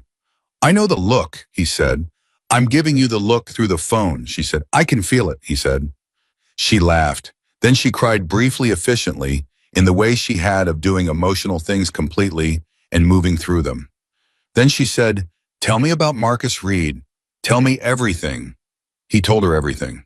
What Marcus Reed had proposed in the formal language of the signed document was a business partnership, an infusion of capital, in exchange for a minority stake in Walker Motorworks with specific provisions protecting Ethan's operational autonomy, meaning that Ethan made every decision about how the shop was run, what work was taken, how it was priced, and who it employed. Marcus and his partners were investors, not operators. The distinction had been the thing Ethan had interrogated most carefully, returning to it from 3 different angles across the 3 days of negotiation. Because the thing he was most afraid of was not losing the shop to the bank, but losing what the shop was to people who didn't understand what it was. Marcus had understood the question completely. "I'm not buying a garage," he'd said on the second evening when Ethan came back to it again. "I'm investing in the reason people trust this place. If I change the reason, I've destroyed the thing I'm investing in." "That's not a philosophy, Ethan. That's business logic." "Some people have bad business logic," Ethan said. "Some people do," Marcus said. "I've been watching shops like this one disappear for 20 years because the people who could have saved them came in and turned them into something else. Bigger, slicker, less like somewhere you'd trust and more like somewhere you'd be processed." He paused. "That's not what I'm here for." "Then what are you here for?" Ethan said. Marcus had looked at him for a moment. "To make sure that what you built here outlasts the problem you're having right now," he said. "That's all." That was the answer that had made Ethan pick up the pen. The first week after the signing was the strangest week Ethan had had since the weeks after Carol died, and the strangeness was of a completely different kind. Not grief, not dread, but the particular disorientation of a person who has been braced for impact for so long that when the impact fails to arrive, they don't immediately know how to stand up straight. He kept waiting for something to go wrong. He kept reaching mentally for the thing that was supposed to be wrong and finding it wasn't there and not quite trusting the absence. Ryan noticed. It was the 4th morning of Ryan's inexplicable continued presence in Bakersfield, and they were at the workbench again with their coffees, and Ethan had been quiet for an unusual stretch, and Ryan said, "What's going on in your head?" "Waiting," Ethan said. "For what?" "I don't know," Ethan said. "That's the problem." Ryan turned his coffee cup in his hands. "You've been in emergency mode for 2 years," he said. "Your whole nervous system has been running on the frequency of something terrible about to happen. It doesn't just switch off 'cause the terrible thing got handled." Ethan looked at him. "That's an unusually precise thing to say." "I've had some experience," Ryan said. "After Mike got diagnosed, after I understood what it meant," he set the cup down. "I spent 6 months waiting for the worst day, running calculations on when it was going to be, watching his face every time he had a bad hour, trying to assess whether this was the beginning of the end." He paused. "One day he told me to stop." "What did you say?" Ethan said. "I told him I didn't know how," Ryan said. "What did he say to that?" Ryan was quiet for a moment. "He said the waiting is its own kind of dying. You're already grieving something that hasn't happened yet. You're living in a loss that's still in the future, which means you're not living here in the present where I still am." He stopped. "He said be here, while there's a here to be in." Ethan set his own cup down. The garage was quiet. A car passed on the highway. A bird somewhere near the roof made a sound and then didn't. "He was smart," Ethan said. Insufferably, Ryan said. Ethan almost smiled. I'm going to have to figure out how to be here, he said. I've been not here for a while. You've been surviving, Ryan said. That's different. Survival is legitimate. It's just not a permanent address. Ethan thought about that for the rest of the day. The first concrete change Marcus made, the only change he made to the shop's operations in that first month, was to authorize Ethan to hire someone. One person, Ethan's choice entirely. Marcus had said, "You know what this shop needs better than I do. Hire what it needs." Ethan called Darnell. The phone rang 4 times, then Darnell picked up and said cautiously as if he wasn't quite sure what was calling, "Ethan, yeah," Ethan said. "How's the dealership?" A pause. "It's a dealership," Darnell said, which was a complete answer. "I've got a situation I want to talk to you about," Ethan said. Another pause. Longer. "What kind of situation?" "The kind where I have a shop that needs the best mechanic I've ever trained," Ethan said. "And I can now actually guarantee his salary, and I'd like to not have to apologize when I ask him to come back." The silence on the line was the particular kind that meant someone was trying to control their reaction. "You're serious," Darnell said. "Completely." "Ethan," a breath. "I cried when I left that shop. I'm telling you that so you understand where I'm starting from." "I know," Ethan said. "I should have told you sooner. I should have told you months sooner what was happening. I handled that wrong and I'm sorry." "You didn't handle it wrong," Darnell said. "You were trying to protect me from something you couldn't fix yet." "I was trying to protect myself from asking for help," Ethan said. "Call it what it is." A long pause. "When do you need an answer?" Darnell said. "Whenever you're ready to give one," Ethan said. "Take the time you need." Darnell called back in 4 hours. His answer was yes. He started the following Monday, arriving at 7:45 in his old jacket, with his tools in the same case Ethan remembered, and walking through the bay door like he'd only been gone a week, except that he stopped just inside and looked around the garage for a moment, with an expression that Ethan recognized because he'd had the same one when he'd walked in the morning after the bank called. The expression of someone who has been afraid. Something was going to be gone and found it still there. "Same smell," Darnell said. "Always the same smell," Ethan said. Darnell nodded, set his tools down, pulled his jacket off, hung it on the hook by the door where it had always hung. "What are we working on?" Ethan showed him. The work picked up in the second week. Word had spread, not in any organized way, not through any campaign or advertisement, just in the way things spread among communities of people who communicate constantly about the things that matter to them. Someone who'd been at the lot on Friday told someone who hadn't been, who told someone else, and the someone else's began to show up. Riders who'd never been to Walker Motorworks before. Riders who'd been years ago and thought it was gone. People with small repairs, with questions, with the specific kind of business that came from someone who trusted the place before they'd even had a reason to, because the reputation had arrived before they did. Ethan handled all of it the way he'd always handled it, honestly, specifically, without inflating anything. If something needed 2 hours, he said 2 hours. If something he found would add cost, he called before he touched it.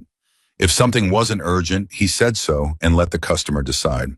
The things his father had drilled into him so thoroughly, they'd stopped being practices and become reflexes.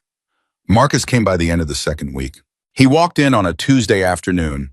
No announcement, just arrived the way he'd arrived the first time, directly without ceremony. He looked at the shop, at Darnell working on a touring bike at the back of the bay, at the 2 other bikes waiting near the wall, at the clean floor and the organized bench, and the work that was clearly in progress and clearly being done right. I didn't say much. He looked at things the way someone looked at something they'd made a decision about and were checking to see if the decision was holding up. "How's it going?" he said. "Good," Ethan said. "Busy." "Good," Marcus said. He started to leave. Turned back. "There's something I've been meaning to tell you," he said. Ethan waited. "The day after the lot, the Friday when everyone came, I got calls for 2 days straight," Marcus said. "People who'd been there, people who hadn't, people who heard the story and wanted to ask me about it." He paused. "I've been in a lot of situations in my life that were significant, a lot of things I've seen that were worth seeing, and I want you to know," he stopped. Looked at Ethan with the directness that was just how he looked at everything. "What happened in that lot was one of the most significant things I've been around. And I've been around things." Ethan didn't know what to do with that. He rarely did with compliments. They tended to make him uncomfortable, like clothes that didn't fit right. But this one was different. This one came from someone who had calibrated his sense of significance against 30 years of experience, and the weight of the comparison made it land differently than compliments usually did. I didn't do anything in that lot, Ethan said. I fixed a bike. No, Marcus said. You fixed a bike. And then you stood there while people who needed to see that it was still possible showed up to see it. He put his gloves on. That's not nothing, Ethan. Stop telling yourself it's nothing. He left. Ethan stood in the middle of the garage for a moment. Then Darnell's voice came from the back of the bay. He's right, you know. Ethan looked over. Darnell was looking at him over the top of the touring bike he'd been working on. You were not going to let me compliment you when I came back, Darnell said. I know better than to try, but I'm going to say it now because someone just gave me an opening. He pointed his ratchet at Ethan. You are the best mechanic I've ever worked with and the most impossible person to convince of that. And whatever happened here last week, I heard about it from 3 people before I even started Monday. You should feel good about it. Let yourself feel good about it. I'm getting there, Ethan said. Get there faster, Darnell said. Life is short, man. Mike Dawson apparently knew that. I feel like you might want to take the note. Ethan looked at him. Who told you about Mike Dawson? He said. Ryan, Darnell said. He came by yesterday morning when you were at the bank. We had coffee. He told me the whole thing. A pause. He's still here. Still here, Ethan confirmed. Where's he going? Darnell said. I haven't asked, Ethan said. Maybe ask, Darnell said and went back to the bike. Ethan asked that evening. Ryan was at the shop until closing time, which had become a pattern. He'd show up in the morning with coffee and stay until Ethan locked up, occasionally helping with small things. When asked, mostly just existing in the space, in the way of someone who was comfortable being somewhere and not in a hurry to leave. They were standing in the lot in the early evening after Darnell had left and the last customer had gone, and Ethan said, Where are you going next? Ryan considered this. Not sure yet, he said. You've been not sure for a week, Ethan said. Yeah, Ryan said. You have somewhere to be, Ethan said. Ryan was quiet for a moment. I had somewhere I needed to go, he said. I went there. Now he stopped, figuring out what comes after the thing you've been building toward for a long time.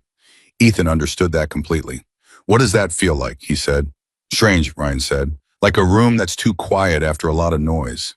Yeah, Ethan said. They stood in the lot and said nothing for a bit. You could stay, Ethan said. He said it without looking at Ryan, looking at the highway instead. For a while, if you needed a place to land. Ryan looked at him. In Bakersfield. It's not so bad, Ethan said. Ryan said nothing for a moment. Then, I know a guy in Sacramento I've been meaning to see. I was going to go before he stopped. Before Mike got bad, I was planning a trip north. Never made it. Sacramento's not far, Ethan said. No, Ryan said. It's not. You could go. Come back through. Ryan looked at the shop, at the sign. You'd be here, he said. Not a question. I'll be here, Ethan said. Ryan nodded slowly. Yeah, okay, he said. Maybe I'll do that. They shook hands. It was becoming their language, the handshake for things that were important, things that had been decided, things that meant something. Ryan left the next morning. Ethan was at the bay door when he pulled out of the lot, and Ryan raised one hand without looking back. Rider's salute, the thing you did when words weren't necessary. Ethan raised a hand back. The sound of the Harley faded up the highway. He went inside. He picked up a wrench. On a Thursday, 3 weeks later, Ethan arrived at the shop at 7:30 to find a note tucked under the door. Handwritten on the letterhead of a local nonprofit that ran vocational programs for young people who'd aged out of the foster system. The director asked if Mr. Walker might be open to a conversation about the possibility of taking on an apprentice. They'd heard about the shop, about what was happening there. They had a young man, 19 years old, who'd shown what they described as a remarkable natural instinct for mechanical work and no formal training and nowhere to develop it. Ethan read the note twice. He thought about his father's hands around his small ones, guiding them toward the right tool. He thought about the words Raymond Walker had believed completely enough to put into practice every day he was alive.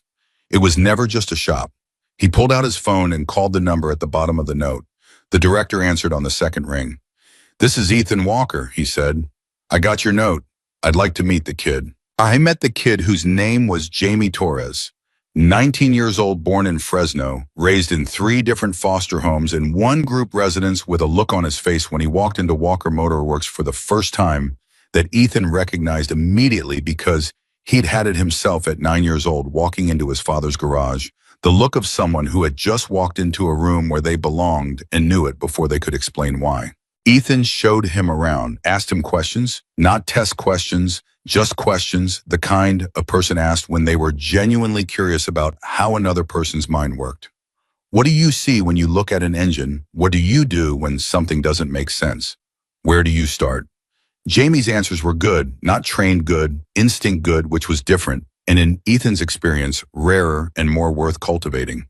You want to learn this, Ethan said. Jamie looked around the garage, at the tools, at the pegboard, at the bike on the lift, at Darnell working in the back, with the focused ease of someone completely at home in what he was doing.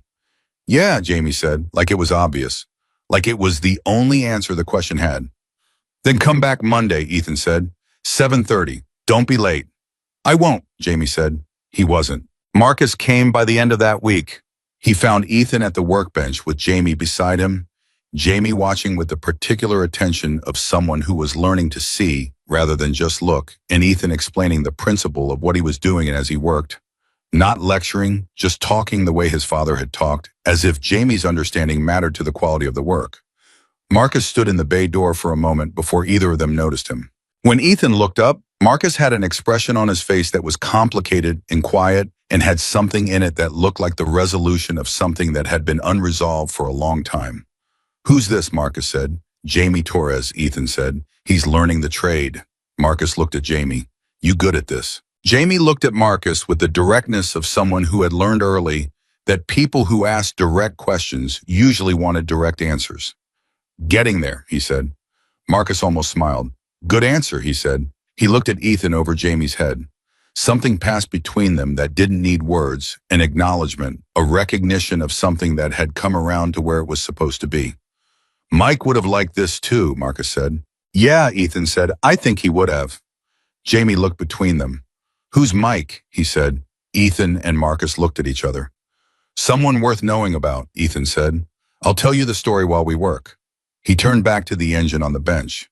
Hand me the 3/8, he said. Jamie reached for the right tool without hesitation. Ethan looked at the kid's hands. He thought about his father. He started talking. Part 5, the shop that became a symbol. Jamie Torres dropped a wrench on his 3rd day and said a word that Ethan pretended not to hear. Darnell did not pretend not to hear it. He looked up from across the bay and said, language in exactly the tone of a man who had no strong feelings about the word, but was establishing a standard before one was needed, and Jamie said sorry, and picked up the wrench and went back to what he was doing, and that was the whole of it. Small moments, the texture of a working day. But Ethan noticed something in that small moment that he filed away without naming yet, the way Jamie apologized, without embarrassment, without the brittle defensiveness of someone who expected to be made to feel small for small mistakes. The kid was teachable, not in the passive sense of someone who absorbed what was poured into them, but in the active sense of someone who was actually hungry for the thing being offered and took each correction as information rather than judgment. Ethan had taught one other person like that, Darnell, and before Darnell, his father had taught him. 3 generations of the same thing in the same building, which was not a dynasty in any grand sense, just the ordinary transmission of knowledge from one pair of hands to the next, but which felt on the days when Ethan stepped back and watched Jamie and Darnell working at adjacent benches like something that had a shape to it, like something intentional. The shop was different now, not unrecognizably. The bones were the same. The smell was the same. The logic of the layout was the same logic Raymond Walker had established in 1987, but fuller, more present in its own existence. The calendar on the wall had work on it 3 weeks out. The phone rang with enough regularity that it had become background rather than event. Riders who'd been at the lot on that Friday had come back for actual service, and some of them had told other people, and some of those people had told others, and the arithmetic of reputation worked the way it always worked when the reputation was honest, slowly at first, then steadily. Marcus had been right about the business logic. Ethan had been right about what the shop was. Both things were true simultaneously, which meant the partnership was working the way a real partnership worked. each person contributing the thing the other didn't have. 6 weeks after the signing, Marcus sent a text meeting Tuesday at 2. Nothing wrong. Progress review. Ethan showed up at 2. Marcus was already there, which Ethan had learned was always the case. Marcus was the kind of man who arrived first to everything, not to make a point, but because arriving first was simply how he operated. Diane was there too, with her glasses on their chain and a folder of documents that she set on the workbench with the precision of someone who believed that the relationship between a document and its surface should be deliberate. The numbers, Marcus said. He looked at Diane. Diane opened the folder and talked for 11 minutes. She talked about revenue trajectory, about the rate at which new customers were being added versus retained, about the financial position of the shop, relative to 6 weeks prior and relative to 12 months prior, as reconstructed from Ethan's records. She talked about it the way she talked about everything clearly, without drama, letting the numbers speak for themselves because the numbers were doing something worth hearing. When she finished, she looked at Ethan. Ethan looked at Marcus. "That's ahead of where we projected," Ethan said. "Yes," Marcus said, "by a meaningful amount." "By a meaningful amount," Marcus confirmed. Ethan sat with that. "Why?" he said. Marcus looked at him. "Because the reputation arrived before the advertising," he said. "We haven't spent $1 on advertising. People are coming because people who came told people. That's the fastest any referral-based business has grown in my experience. And I've had a few." He paused. "Do you know why it's moving that fast?" "Because the reason people are coming is real," Ethan said. "Yes," Marcus said, "because what happened here wasn't manufactured. It wasn't a story someone invented about a brand. It was an actual thing that an actual person did, and people can feel the difference." He leaned on the workbench. "You can't buy what this shop has right now, Ethan. You can only build it. And it took you 18 years to build it, which is why it's real." Ethan looked at the folder, at the numbers that were ahead of projection, at the fact of where he was sitting in his shop at his workbench on a Tuesday afternoon, with work on the calendar and a kid in the back who was learning the trade, and a business partner who had shown up because of a phone call that happened because of a broken Harley, and a man named Michael Dawson who had wanted to see the ocean one more time. Mike would have been impossible about this, Ethan said. Marcus laughed. It was the first time Ethan had heard him actually laugh, not the near smile, not the controlled expression that lived in the neighborhood of amusement, but actual laughter, and it was a good sound. "Insufferable," Marcus said. "He would have been absolutely insufferable." "Ryan told me that," Ethan said. "Ryan was right," Marcus said, "for once." They finished the meeting. Diane packed her folder. Marcus drank the last of his coffee and was about to leave when Ethan said, "There's something I want to do." Marcus looked at him. "Something I've been thinking about," Ethan said. "I want your read on it." He told Marcus what he'd been thinking. Marcus was quiet for a moment when Ethan finished. He looked at the floor in the way he looked at the floor when he was thinking. Then he looked up. "Yes," he said, simply, "do that." The idea was this. Ethan wanted to set aside one Saturday a month for work done at cost materials only, no labor charge for riders who couldn't afford full pricing. Not charity, not a program with a name and a logo, just a day. Word of mouth, nothing formal, open to anyone who showed up and needed it. He would cover the labor himself from what the other 27 days generated, which based on the current trajectory he could do without compromising the business. His father had done something like it informally without ever announcing it. Ethan had only understood it fully in retrospect, looking back at the books from Raymond's years, and seeing the pattern in them. The occasional job where the parts cost and the build amount were the same number, which meant Raymond had eaten the labor. It had never been a policy. It had just been Raymond Walker being Raymond Walker. Ethan wanted to make it a practice, intentional, consistent. The first Saturday was 3 weeks later. He mentioned it to Sandra, who had come back twice for service since the Friday gathering, and had become in the specific way some customers became without any formal decision being made a regular. Sandra told 2 people.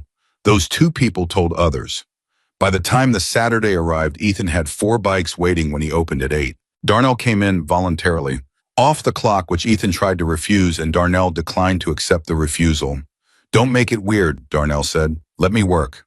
Jamie came too, also voluntarily, which surprised Ethan because Jamie was 19 and it was Saturday morning, and Ethan was fairly certain there were other things 19-year-olds would rather be doing.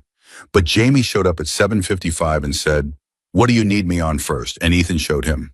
By noon, they had worked through all 4 bikes and 2 more that had shown up without appointment and been absorbed into the day without friction. One of the riders, a man in his late 60s with a soft tail that needed new brake pads and a chain adjustment, stayed to watch while his bike was worked on, which some people did and some people didn't, and both was fine. He sat on the stool near the bench and watched Jamie work with the focused, unhurried attention of someone who had done this kind of work himself once. "You teach him that," he said to Ethan. "Working on it," Ethan said. "He's got good hands," the man said. "Yeah," Ethan said, "he does." The man was quiet for a moment. "My son was like that," he said. "Mechanically, just instinctive, could have done anything with it." He paused. "He didn't stick around long enough to find out." Ethan looked at him. "I'm sorry," he said. "Long time ago," the man said. "The way people said things that were long ago but not over. I see a kid like that, and I think somebody should make sure he knows that he's got something." He looked at Jamie. "Does he know?" "I think he's starting to," Ethan said. The man nodded. His bike was done 20 minutes later. He stood up, looked at the work, tested the brake lever, nodded at the quality of it. He reached into his pocket. "I know what the day is," Ethan said. "You're good." The man looked at him. Something moved across his face. "I'd like to leave something anyway," he said.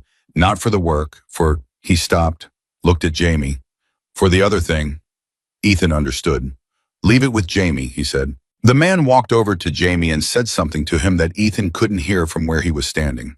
Jamie looked up. His face did something complicated, surprise, then something else, something softer. He said something back. The man nodded and put something in Jamie's hand, not money, a card of some kind, and then he walked to his bike and left. Ethan didn't ask. Later, when they were closing up, Jamie was quiet in a way that was different from his regular quiet, thoughtful rather than just concentrated. "You okay?" Ethan said. "Yeah," Jamie said. He paused. "That guy, the one with the soft tail," he said. He stopped. He said I reminded him of someone, and that the someone never got a chance to find out what he was good at. And he said Jamie's voice was doing something. He controlled it with visible effort, the effort of a 19-year-old who had learned early that showing vulnerability was a liability and was in the slow process of unlearning that. He said he hoped I didn't waste it. Ethan looked at him. "That's a lot to hand somebody," Ethan said carefully. "Yeah," Jamie said. He looked at the card in his hand. It was a business card, the man's name and number with a handwritten note on the back that Ethan couldn't read from where he was. He said if I ever needed a reference for anything. Jamie looked at Ethan. "I've never had anyone offer me a reference before." Ethan was quiet for a moment. "People do that here," he said. "Show up and do unexpected things." He started turning off lights. "You'll get used to it." "I don't think I want to get used to it," Jamie said. "I think I want it to keep being something." Ethan stopped, looked at the kid, thought about his father, thought about Carol, thought about Ryan arriving at midnight with $47 and a Harley that was dying and a promise he was trying to keep. "It will," he said. "I'll make sure of it." Ryan came back on a Thursday in October. No announcement. No call ahead. Ethan was under a bike when he heard a Harley pull into the lot, recognizable by now, the specific sound of that engine. Healthy, and even the engine Ethan had rebuilt with his own hands on the floor of this garage at 3 a.m. while Ryan watched, and they talked about dead people they loved and what it meant to keep promises. He rolled out from under the bike. Ryan was standing in the bay door. He looked rested in a way he hadn't looked in Bakersfield. Rested in something else lighter, maybe, though that wasn't quite the right word. More settled, like a man who had made peace with the configuration of his life and was no longer negotiating with it. "Sacramento," Ethan said. "Sacramento," Ryan confirmed. "And then some other places." He looked around the shop. "This is different." "Yeah," Ethan said. Jamie came around the corner from the back of the bay. Stopped when he saw Ryan. Looked at Ethan. "Ethan." "Jamie Torres," Ethan said. "Ryan Cole." Ryan looked at Jamie with the assessing, unhurried look of a man who took people seriously. "You the apprentice," he said. "For now," Jamie said. Ryan looked at Ethan, something in his face. "For now," he repeated, like the words meant something specific to him. "You hungry?" Ethan said. "Always," Ryan said. They went to the diner down the highway, the three of them. Ethan and Ryan and Jamie, who had looked briefly surprised to be included, and then had accepted it with the naturalness of someone who was learning that inclusion at Walker Motor Works was not the exception, but the rule. They ate and they talked. Ryan talked about Sacramento, about the friend he'd been to see, about the roads he'd taken on the way back down the state. He talked about Mike not with the raw tenderness of the early days, not with the grief still bleeding through every word, but with the warmth of settled memory. The way you talked about someone once you'd found a way to carry them that didn't require you to put down everything else. Jamie listened. He was good at listening, which Ethan had noticed early, and which was rarer than it should have been in 19-year-olds. You knew him, Jamie asked Ryan about Mike. Since we were 19, Ryan said. He looked at Jamie. Same age as you. Jamie sat with that. What was he like? Ryan thought about it. He was the kind of man who made you want to be better without ever telling you that you should be, he said. He just was something, and being around it made you want to be it too. Jamie was quiet for a moment. I think I know what that means, he said. He glanced at Ethan briefly and then away. Ethan said nothing, but he felt it. After the diner, after Jamie had driven home, and it was just Ethan and Ryan in the parking lot of the shop with the evening coming down and the highway running its quiet Thursday business. Ryan said, "How are you, actually?" Ethan thought about it honestly. "I'm here," he said, "actually here, for the first time in a while." Ryan nodded. Mike would say that's the whole thing, he said. Being here, in the actual present tense of your life. Smart man, Ethan said. Insufferable, Ryan said.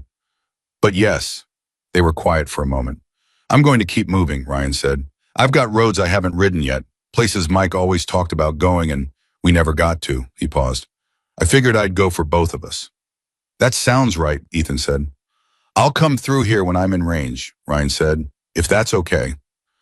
Bay doors open, Ethan said. Ryan looked at the sign, at Walker Motor Works in the letters that had been repainted 4 times from Raymond Walker's handwriting. Your father built that, he said. He did, Ethan said. Good man, Ryan said. The same thing he'd said the first morning when he was rolling a fixed Harley out into the pre-dawn dark. The same words but landing differently now with the weight of everything between that morning and this evening behind them. Yeah, Ethan said. He was. Ryan swung onto the Harley, started it, let it idle for a moment, that clean, even sound that Ethan now knew as intimately as a voice. He raised one hand, the salute. The thing you did when words weren't the right tool. Ethan raised his back. Ryan pulled out of the lot, and the sound of the Harley faded up the highway, going north. Going wherever the next road was carrying whatever Ryan Cole carried. Now the grief and the memory and the promise that had been kept and the miles still ahead of him. Ethan stood in the lot until he couldn't hear it anymore. Then he went inside. The shop was quiet in the good way, not the empty quiet of before, not the quiet that had a shape to it, like an absence, but the quiet of a place between its days, resting between the work done and the work coming. He went to the workbench, looked at the tools on the pegboard wall, his father's tools mostly, the ones Raymond Walker had bought across decades of deliberate work, each one a choice, each one a statement about what kind of man he intended to be and what kind of work he intended to do. Some of Ethan's tools now too, and soon enough some of Jamie's. I thought about the chain of it, not as something grand. His father would have hated grandness, would have rolled his eyes at the word legacy and told Ethan to pick up a wrench and do something useful. But as something real and simple, a thing passed from one pair of hands to the next because the thing was worth passing. His phone buzzed. Marcus, a text wrestler from the bank, called me today. He wanted to say the workout arrangement was, and I quote, the cleanest resolution he'd seen in 15 years. I thought you'd want to know. Ethan read it twice. He set the phone down. I thought about the envelope that had been on this workbench for 11 days. That was in the recycling bin now, long since gone. He thought about the 2 promises he'd made at 2 different graves and had been afraid for 2 years he was going to have to break. He hadn't broken them. I was standing in the same building where his father had first put a tool in his small hands and shown him what a mechanic was, what it meant to refuse to leave something broken when your hands could fix it. He was standing in the shop that had almost gone and hadn't. He was standing in the place where a man with $47 and a broken Harley had knocked on a door at midnight, and something had opened, not just the door, but something else, something that had been closed in Ethan for 2 years without his fully knowing how closed it was. He picked up a wrench, not because there was something that needed doing right now, not because a customer was waiting, but because the wrench was what he'd always been, and holding it felt like holding the truest version of himself. 3 months later, on a Friday night in January, a motorcycle pulled into the lot at 11:47. Ethan was still in the shop. He'd been there late because Jamie had been struggling with a transmission problem on a customer's touring bike, and Ethan had stayed to work through it with him, not taking over walking alongside the way his father had walked alongside him, the way teaching worked when it was actually working. Jamie had gotten it an hour ago. The moment he got it was visible in his body before he said anything, the slight shift, the stillness that came when understanding arrived and settled. He looked at Ethan and said, "Oh," very quietly, the way people said it when something that had been abstract became concrete. Ethan had said nothing, just nodded. Jamie had gone home 20 minutes after that, satisfied, tired, dissatisfied, tired. That was completely different from the grinding tired of not understanding. Ethan was cleaning up. He heard the engine. He heard it struggling before it reached the lot, that particular sound, uneven and labored, a machine telling the person on it that something was wrong. He'd heard it once before from this same spot on a different night that turned out to be the beginning of something neither of them had seen coming. He walked to the bay door. A motorcycle in the lot. The rider was young, early 20s, maybe off the bike, already looking at the engine with the specific frustration of someone who doesn't know what they're seeing but knows it's bad. He looked up when Ethan appeared in the bay door. "Shop's closed," the kid said. The words reflexive, the acknowledgement of the obvious, the thing Ryan had said on a different night to the same open door. "I can see that," Ethan said. His father's line. His line. "What happened?" The kid explained. Ethan listened. It wasn't complicated, a simple problem made worse by being ignored, which was how most mechanical problems became serious ones. He could fix it in an hour, maybe less. "You got somewhere to be tonight," Ethan said. "Not anymore," the kid said. Ethan stepped back from the bay door. "Bring it inside," he said. The kid looked at him, young face uncertain, the face of someone who'd been prepared for no and didn't know what to do with yes. "You sure?" he said. "I'm sure," Ethan said.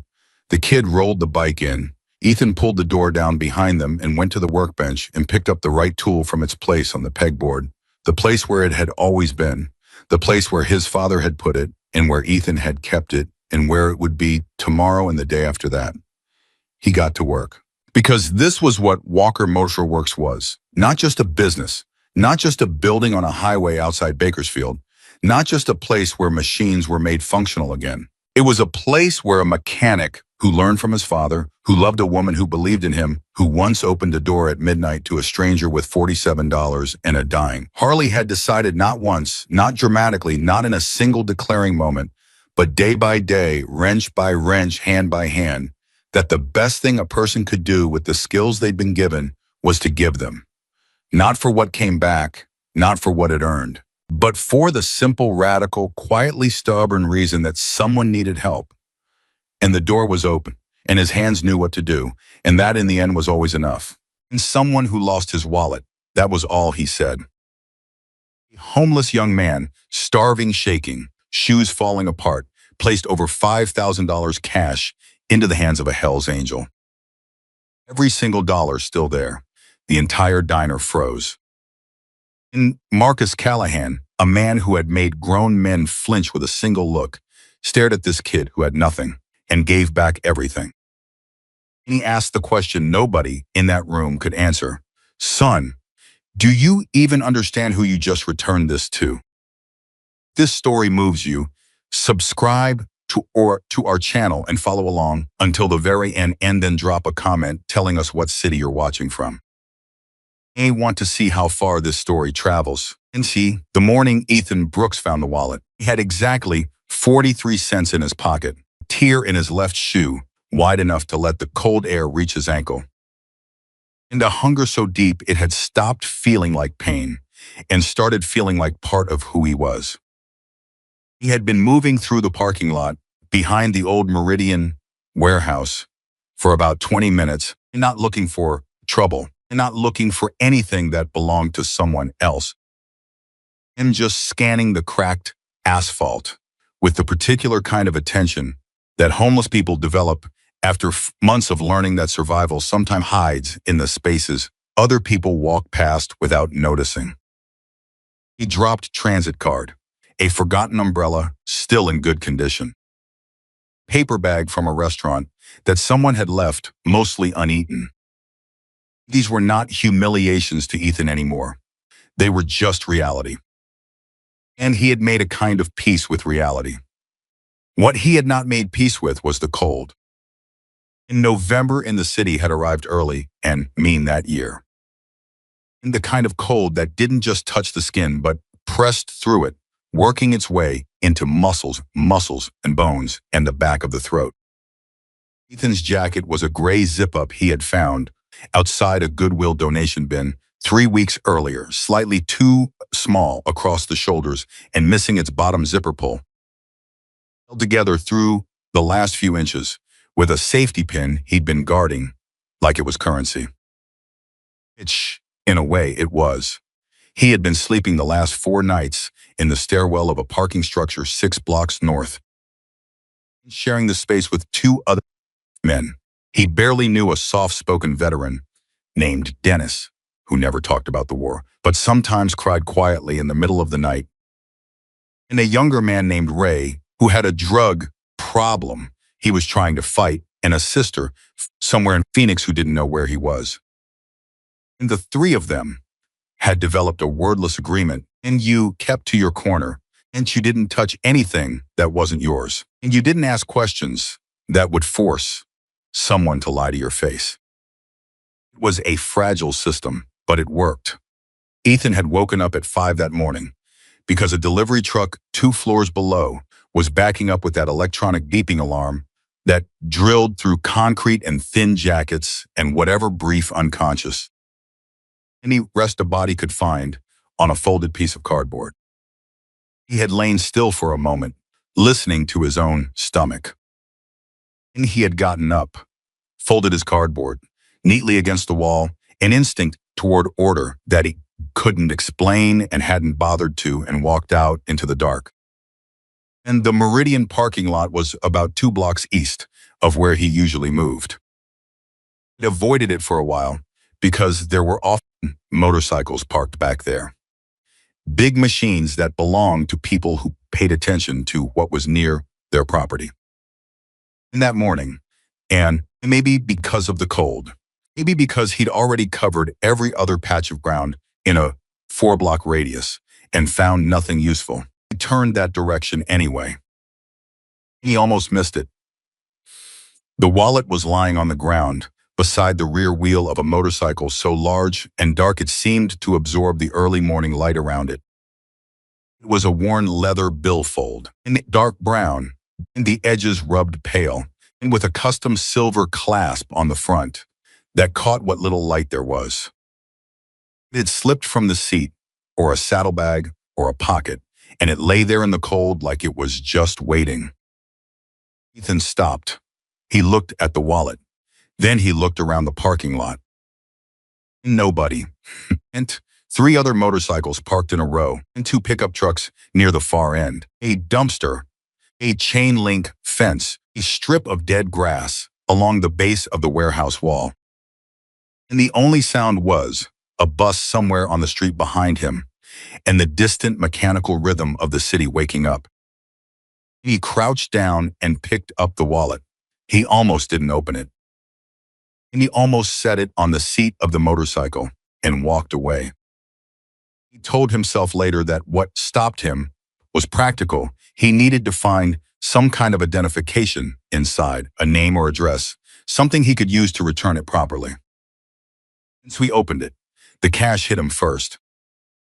And not because he counted it immediately, but because of the way it looked, a thick fold of bills, a mixture of hundreds and 50s, pressed together with a silver money clip embedded in the billfold's center pocket. And is more money than Ethan had held in his hands in years. And more money than he had seen in one place in longer than he could clearly remember. His hands did not shake. That surprised him later, when he thought about it. He expected his body to react before his mind could catch up. But he just stood there, very still, and looked at the money. Counted it. $5,340. And there were also 3 credit cards, 2 Visa, 1 MasterCard, all in the same name. A Nevada driver's license, A worn photograph of a woman and two teenage girls, the kind of photo that gets carried in a wallet for years until the edges go soft. A handwritten note folded small, the words too personal to read, and a membership card from an organization whose symbol Ethan recognized even before he processed the name printed above it. He had seen that symbol before. Everyone had. The winged death's head. And the words in an arc above it. Hell's Angels Motorcycle Club. Name on the driver's license was Marcus Callahan. Ethan stood in the cold parking lot and held $5,340 in his hands and thought about what that money could do. He thought about a motel room, a real bed, heat you could control with a dial on the wall, a shower with hot water that ran as long as you needed it to. And he thought about food, not just any food, but the particular foods he had been quietly craving for months. A real breakfast, eggs over easy, toast with butter, and coffee that wasn't from a shelter urn that had been sitting since 5 in the morning. He thought about a pair of shoes without a hole in them. And he thought about the particular dignity of walking down a street and not feeling like you needed to be invisible. He thought about all of it. And then he thought about the photograph. And two teenage girls and a woman. The photograph of somebody's family carried close enough to be in a wallet. And he thought about the handwritten note, which he had not read and didn't intend to.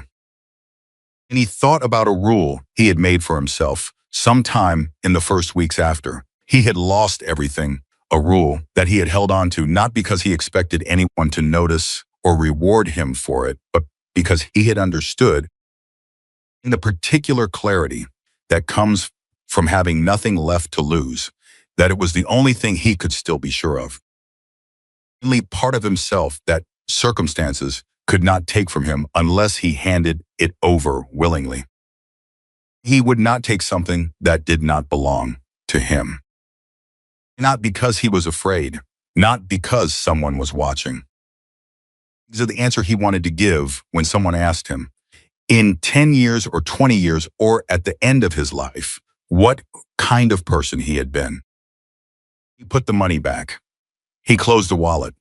He stood there for a moment longer, just breathing, letting the weight of the decision settle. And he started walking toward the sound of voices. He found them 3.5 blocks away in a diner called Eddie's that had been serving breakfast to the neighborhood since before Ethan was born. And the place was warm. He could feel the warmth from outside through the glass door, and for a second he almost stopped walking. And walking into Eddie's meant walking into a room full of people who would immediately see him for what he was: the jacket, the shoes, and the particular look that comes from sleeping outdoors. And he had learned by now how such rooms changed when someone like him walked through the door. But he had a wallet that belonged to someone inside. Pushed the door open. The diner was maybe 2/3 full. In the morning crowd, counter seats taken by regulars with coffee and newspapers. In few booths along the window, and in the back half of the room, occupying 3 large tables pushed together, a group of men in leather vests that carried the same symbol Ethan had seen on the membership card.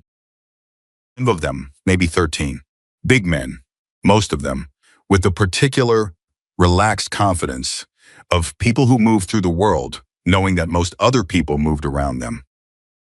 They were eating, drinking coffee, talking, with the easy familiarity of a group that had known each other a long time. Some of them had already noticed Ethan come through the door. The conversation at the back tables didn't stop. Exactly, but it shifted.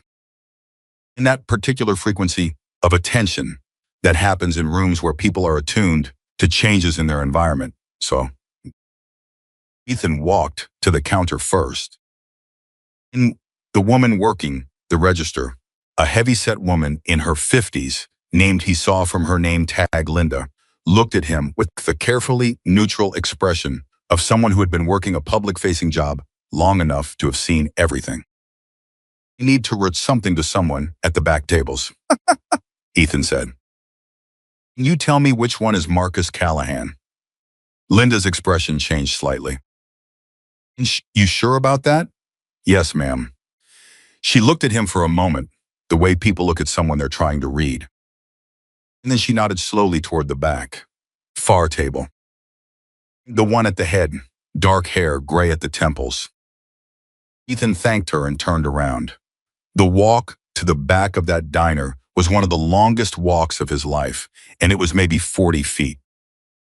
He could feel every set of eyes in the room finding him. Not hostile, exactly, just present. The way a group of people who have trained themselves to be aware of their surroundings become aware all at once.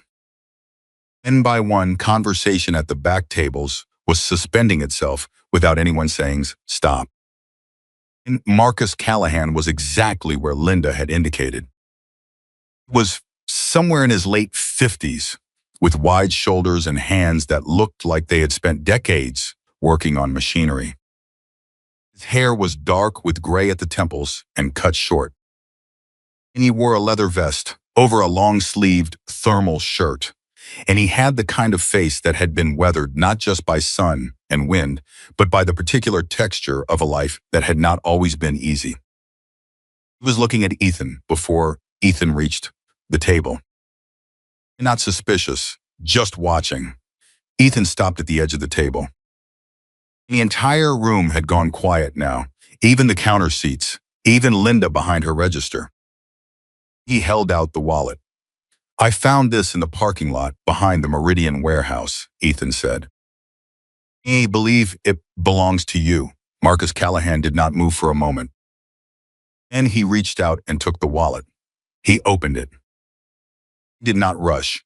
He looked at the cash, the cards, the license. His hands were absolutely steady. Then he looked up at Ethan. "How much is in here?" Marcus said. His voice was low and threatening, just level, the kind of voice that didn't need to be loud. $5,340, Ethan said. Didn't count it more than once. So the number might be off by a few dollars, but I believe that's right. And the cards are all there. The photograph. Everything that was in it when I found it. And Marcus looked at him for a long time. Then he reached into the wallet and counted the cash himself. Slowly, bill by bill, laying them on the table in front of him. And the table was silent, everyone watching. When he finished counting, he looked up again. "How long ago did you find it?" "Maybe 40 minutes. "And you walked here?" "Yes, sir. You walked 40 minutes in the cold to return this." Ethan didn't answer that. It hadn't felt like a question. And Marcus looked at the wallet. Then he looked at Ethan's jacket. His shoes. The backpack with the tape holding it together. And the way Ethan held himself straight, careful, not asking for anything. "And sit down," Marcus said. Ethan didn't move. "Sit down," Marcus said again. Not louder, just more definite. Ethan sat down. Marcus gestured to the man nearest him, who immediately flagged down the server. "Get him whatever he wants." Then he turned back to Ethan and folded his hands on the table. "I want you to tell me your name, and then I want you to tell me everything." "My name is Ethan Brooks." "How old are you, Ethan?" "I'm 24. Marcus nodded once, like that answered a question he hadn't asked out loud. "And all right, tell me everything," Ethan told him. Not the way people sometimes tell their stories to strangers, compressing the pain, softening the edges, shaping the narrative towards something more palatable. He told it straight. He told it the way it actually was, because something about the way Marcus Callahan listened made lying seem both unnecessary and impossible. He had grown up in Clearfield, a mid-sized town about 80 miles north of the city. And his mother had worked as a medical billing specialist. His father had driven long-haul freight. Neither of them had gone to college. but they had believed in it with the particular intensity of people who understood from experience what its absence cost. Inipidi isusti ibid o. When Ethan had been accepted engineering program at the State University on a partial scholarship, his grades had been the thing in high school that nothing else could touch, and the one place where the math and the physics and the intuitive sense of how systems worked together into something undeniable. They had been the ones who insisted he go even when the money didn't fully work. He'd made it through 2 years of engineering courses that he genuinely loved, that felt less like studying and more like learning the language of the physical world was written in. 2 years of partial scholarship and part-time work at a campus automotive center and careful management of money that never quite added up, no matter how carefully he managed it. His father had the accident, a jackknifed semi on a highway in Nebraska. His father had survived, and the injuries were serious enough to end his driving career and generate medical bills that arrived in the family melt like waves, and seeing one after another, each one larger than the last. Mother's income covered the basics at home. It didn't cover anything beyond that. The scholarship covered tuition. It didn't cover the gap that opened up when his father stopped working.